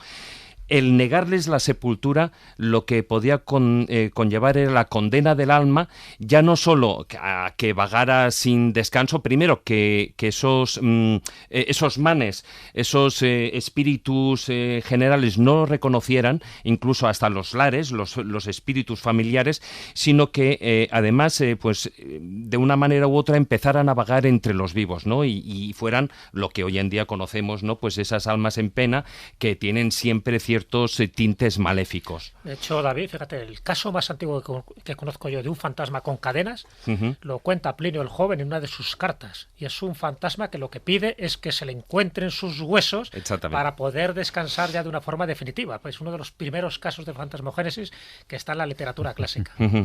Y de hecho, como digo, el entierro era uno de los actos más solemnes que se realizaban. A él acudían todos los familiares, y cuando digo todos, es decir, los vivos y los muertos. Y aquí es donde entran en juego las máscaras, es decir, los vivos acudían físicamente, pero los familiares que ya habían fallecido eran representados o bien por actores, o bien se ponían una especie de como maniquíes, como estatuas, a los que se les ponía una máscara, o la máscara que se había tomado anteriormente a los familiares difuntos, ¿no?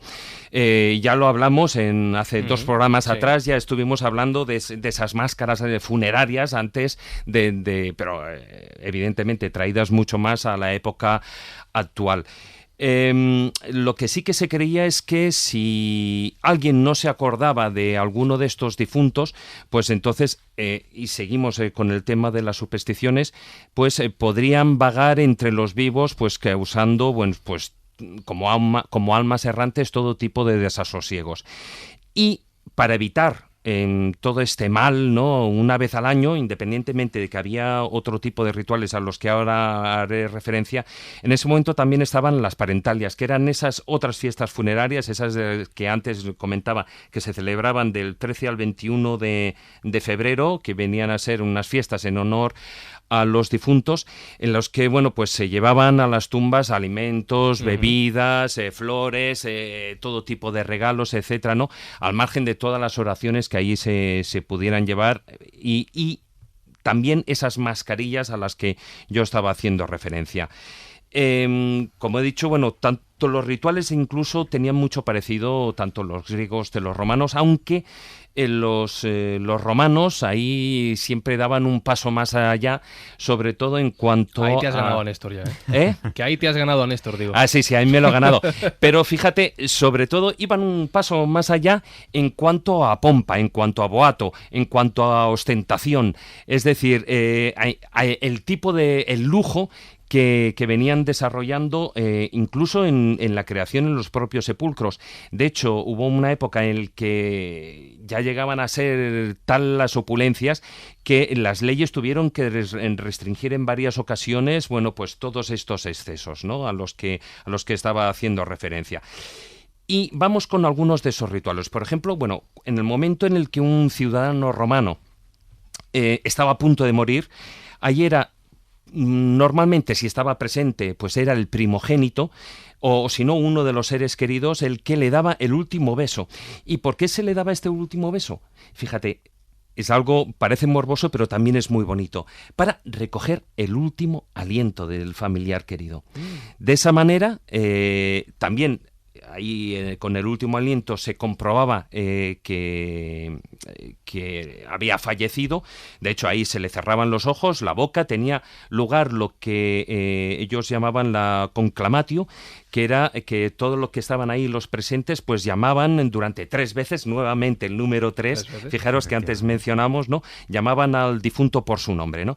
Y ahí entran ya en lugar, fijaros, y esto es importante porque las mujeres de la familia desempeñaban un papel muy importante en todo lo que eran todos los rituales funerarios. De hecho, fíjate, antes de que pasemos a ese tema, me gustaría, para que todos entendiéramos la evolución que existe a partir de ese momento en toda nuestra cultura, es que ese ritual de la conclamatio se sigue realizando hoy en día. Sabéis que el Papa de Roma, cuando el Papa muere, se realiza todavía este ritual, se le llama por su nombre, como se hacía con los ciudadanos romanos, porque al fin y al cabo el Papa no es más que la evolución del Pontifex Maximus, el sacerdote más importante de la religión romana. ¿Y qué ciudadano romano hay más importante que el Pontifex Maximus, ¿no? Imagínate, Jesús, que llaman 3 veces al Papa fallecido y el Papa contesta.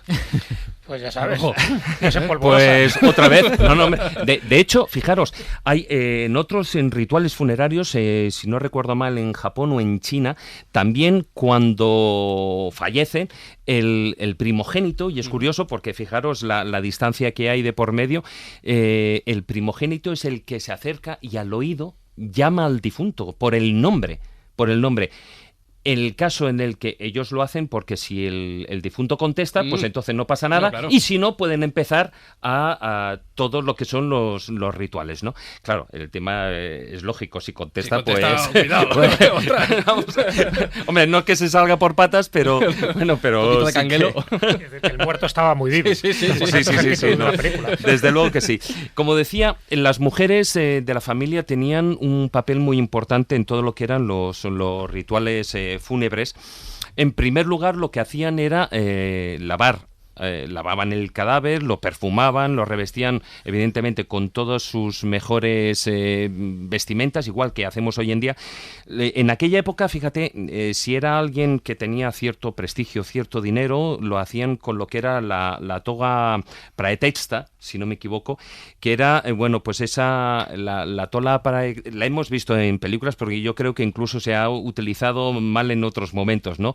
Que es un lienzo casi de alrededor de 6 metros de longitud, metros, ¿no? Sí. Que es todo blanco y tiene todo lo que es el ribete alrededor dorado. Entonces, se coloca encima de una ¿cómo llamaría? No de una toga, sino de... Una túnica. De una túnica, perdón, gracias. De una túnica que además normalmente era de lino, y la toga era, como decía, de algodón, ¿no? En otros casos, pues evidentemente, si la familia no tenía ese dinero, pues se le ponía pues las mejores vestimentas que pudiera tener, ¿no?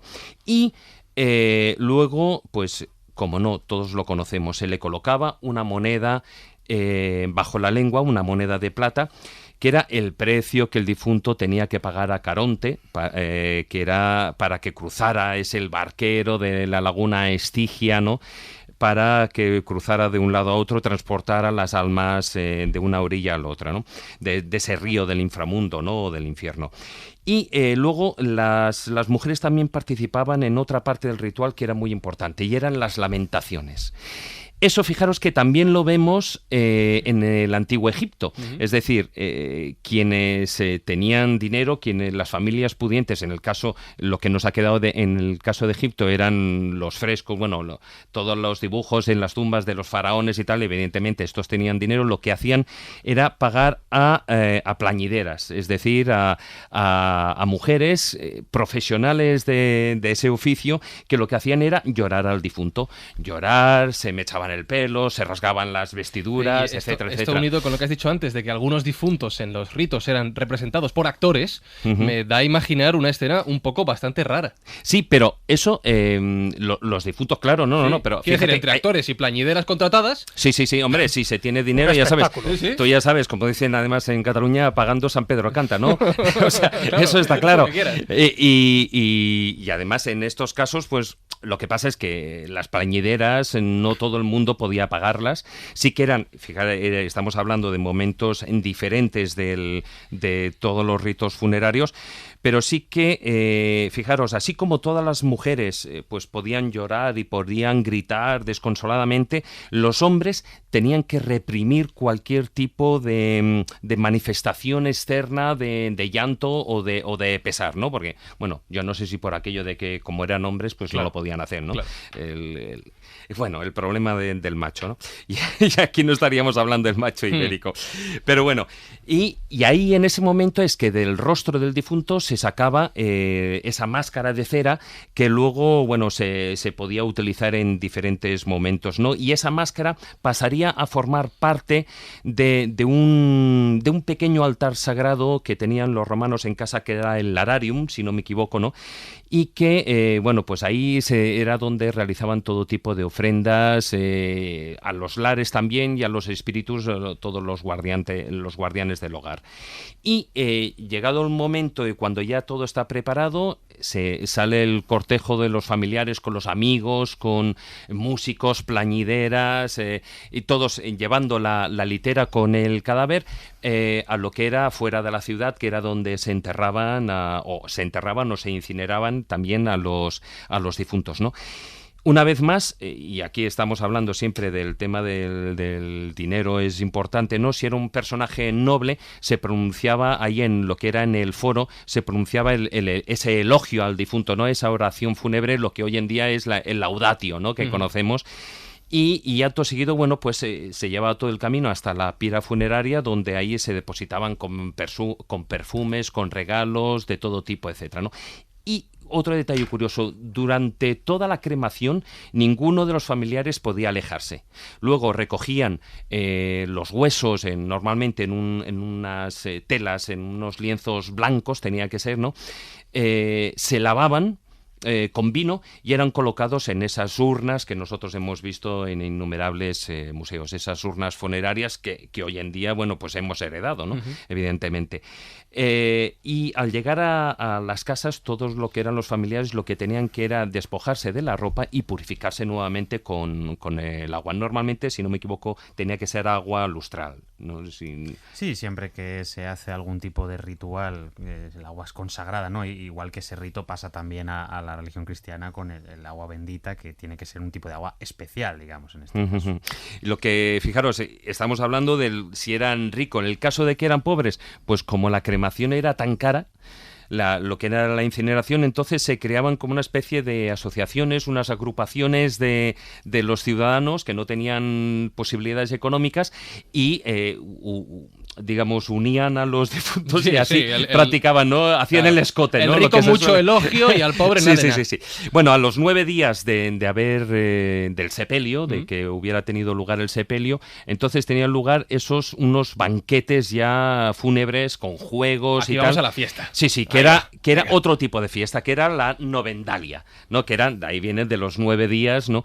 Y bueno, como antes hemos comentado, ¿no? Durante el mes de febrero, desde el día 13 al 21, pues era cuando tenía lugar la parentalia, ¿no? Esas fiestas en honor a los difuntos. Para que veamos, yo antes al principio le comentaba a nuestro invitado, a Néstor, claro, sí eran terriblemente supersticiosos. Evidentemente la superstición forma parte de la vida y forma parte de nuestra herencia. Decía un historiador griego, Polibio, que los romanos eran más religiosos que los propios dioses. Román Paladino, eran más papistas que el Papa. Sí. Se pasaban. Yo más que supersticiosos, la imagen que me estáis dando era casi de gente muy tiquismiquis, técnicamente hablando, hasta el extremo. Bueno, de hecho, hay un concepto interesante que es el de cuando un romano hace un sacrificio, sabéis que lo que se hacía era colocarse la toga por encima de la cabeza, lo que llamamos el capite velato, que hay muchas estatuas del mundo romano conservadas así.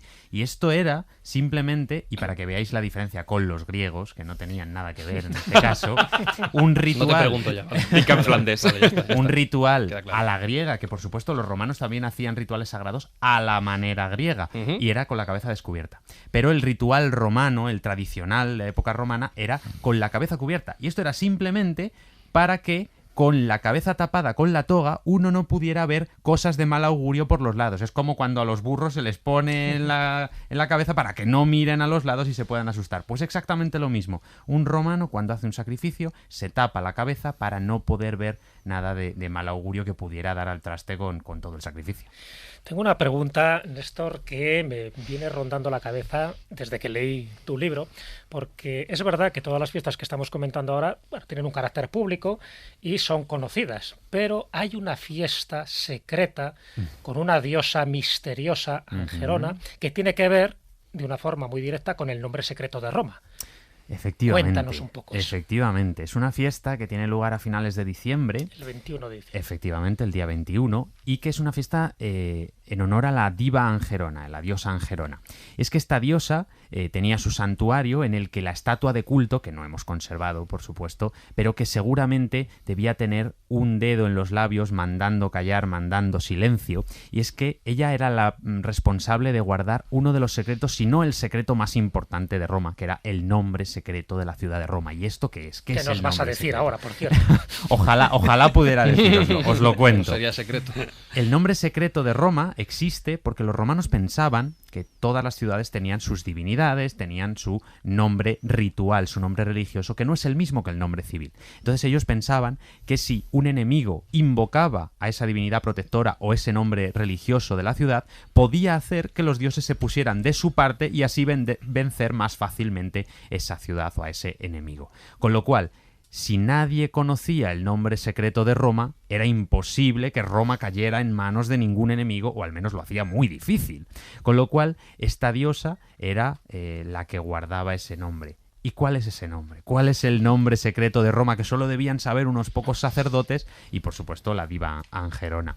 Pues no lo sabemos. Desgraciadamente no sabemos cuál era ese nombre. Yo tengo una pista y tú la tienes también, y tiene que ver con Pompeya, que hemos comentado antes, porque en Pompeya se encontró un fresco, otro más, con una especie de cuadrado mágico, pero en este caso silábico, donde aparecía Roma, pero Eso al revés. Exacto, claro. Y es que la palabra Roma al revés nos da amor.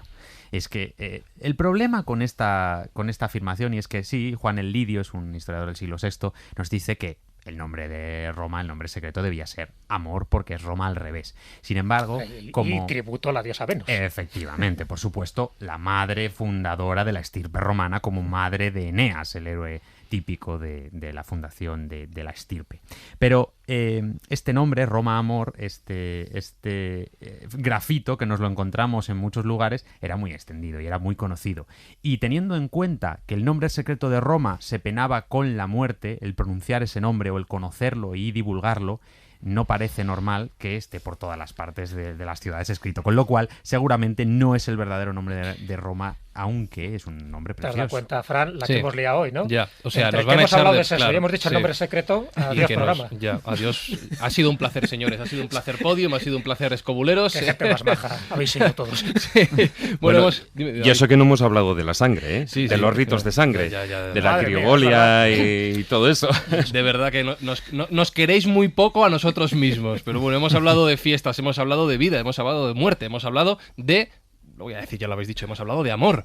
Ya solo queda en este programa poner el broche final. Puedes escucharnos y leernos en redes sociales. Busca La Escóbula de la Brújula en Facebook, Twitter y YouTube.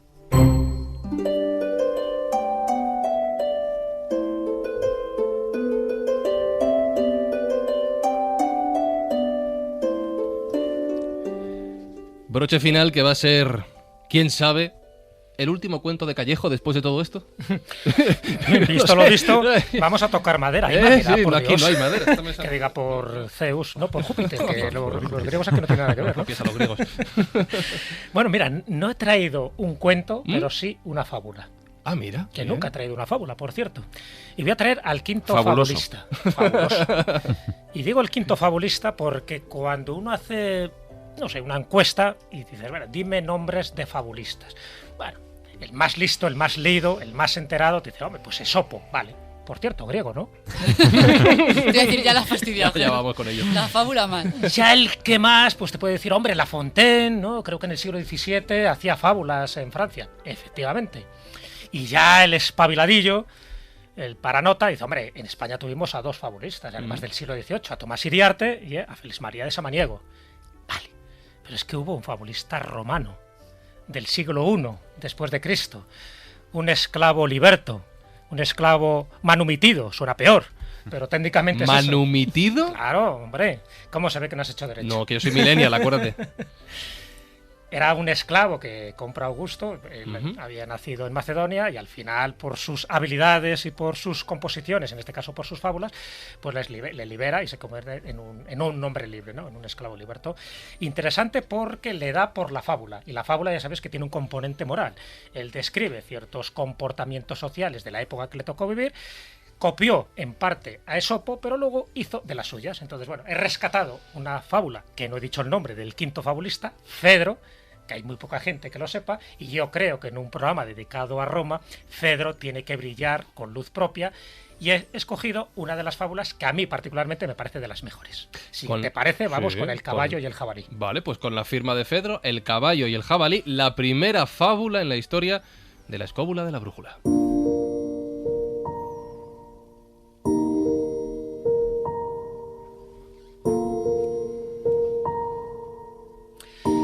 Resulta que había un caballo salvaje que todos los días iba a un abrevadero, un río cercano, a saciar su sed, pero también coincidía en ese mismo momento, mira tú por dónde, con un jabalí. Y el jabalí, con la mala costumbre de que con sus patas revolvía un poco el agua para beber y eso enfangaba. Al caballo no le gustaba nada. Le recriminó al jabalí, el jabalí se alzó de hombros o a saber de qué y dijo, a mí no me toques las narices porque esta es mi forma de beber el agua. El caballo salvaje dice, te vas a enterar, voy a pedir ayuda porque no me gusta que me enturbies el agua todos los días que vengo a este río. ¿A quién pide ayuda? A un hombre.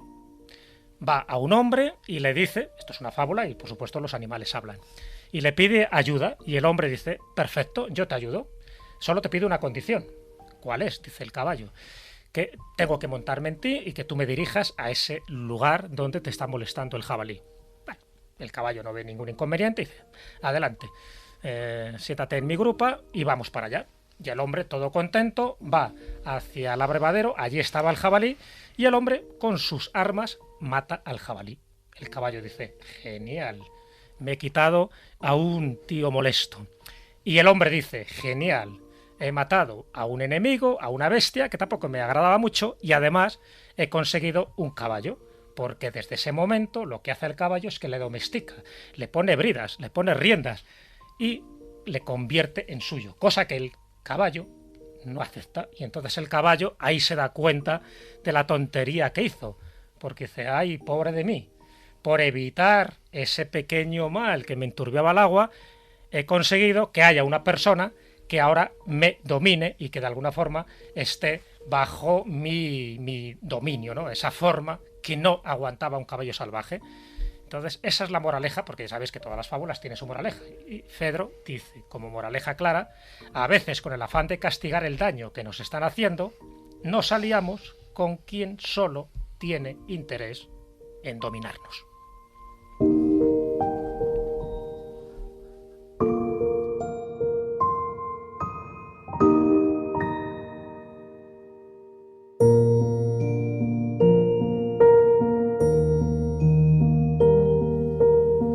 Qué bien hablas latín, Jesús. Sí, lo he practicado. Ha sido un curso de estos de fin de semana, ¿eh? ¿Sí? Pero vamos, sí, el manumite me ha salido perfecto. No, perfectamente. No, pero muy bonito la fábula, el cuento. El quinto fabulista, Fedro, que Júpiter le tenga su gloria. Ahora sí, vamos a terminar esta fiesta romana de la escóbula de la brújula.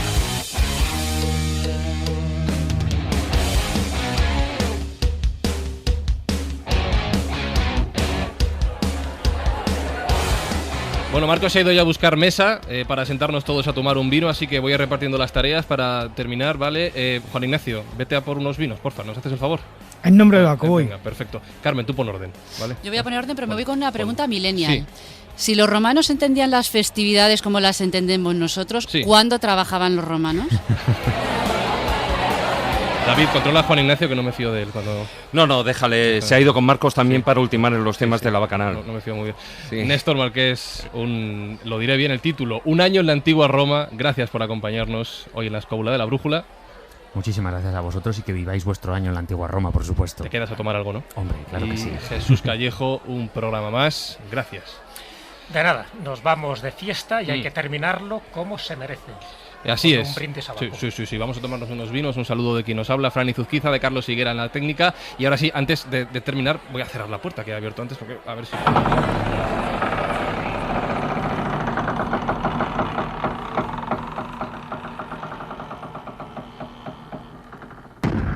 Ahí les dejo a ellos. Hasta la semana que viene.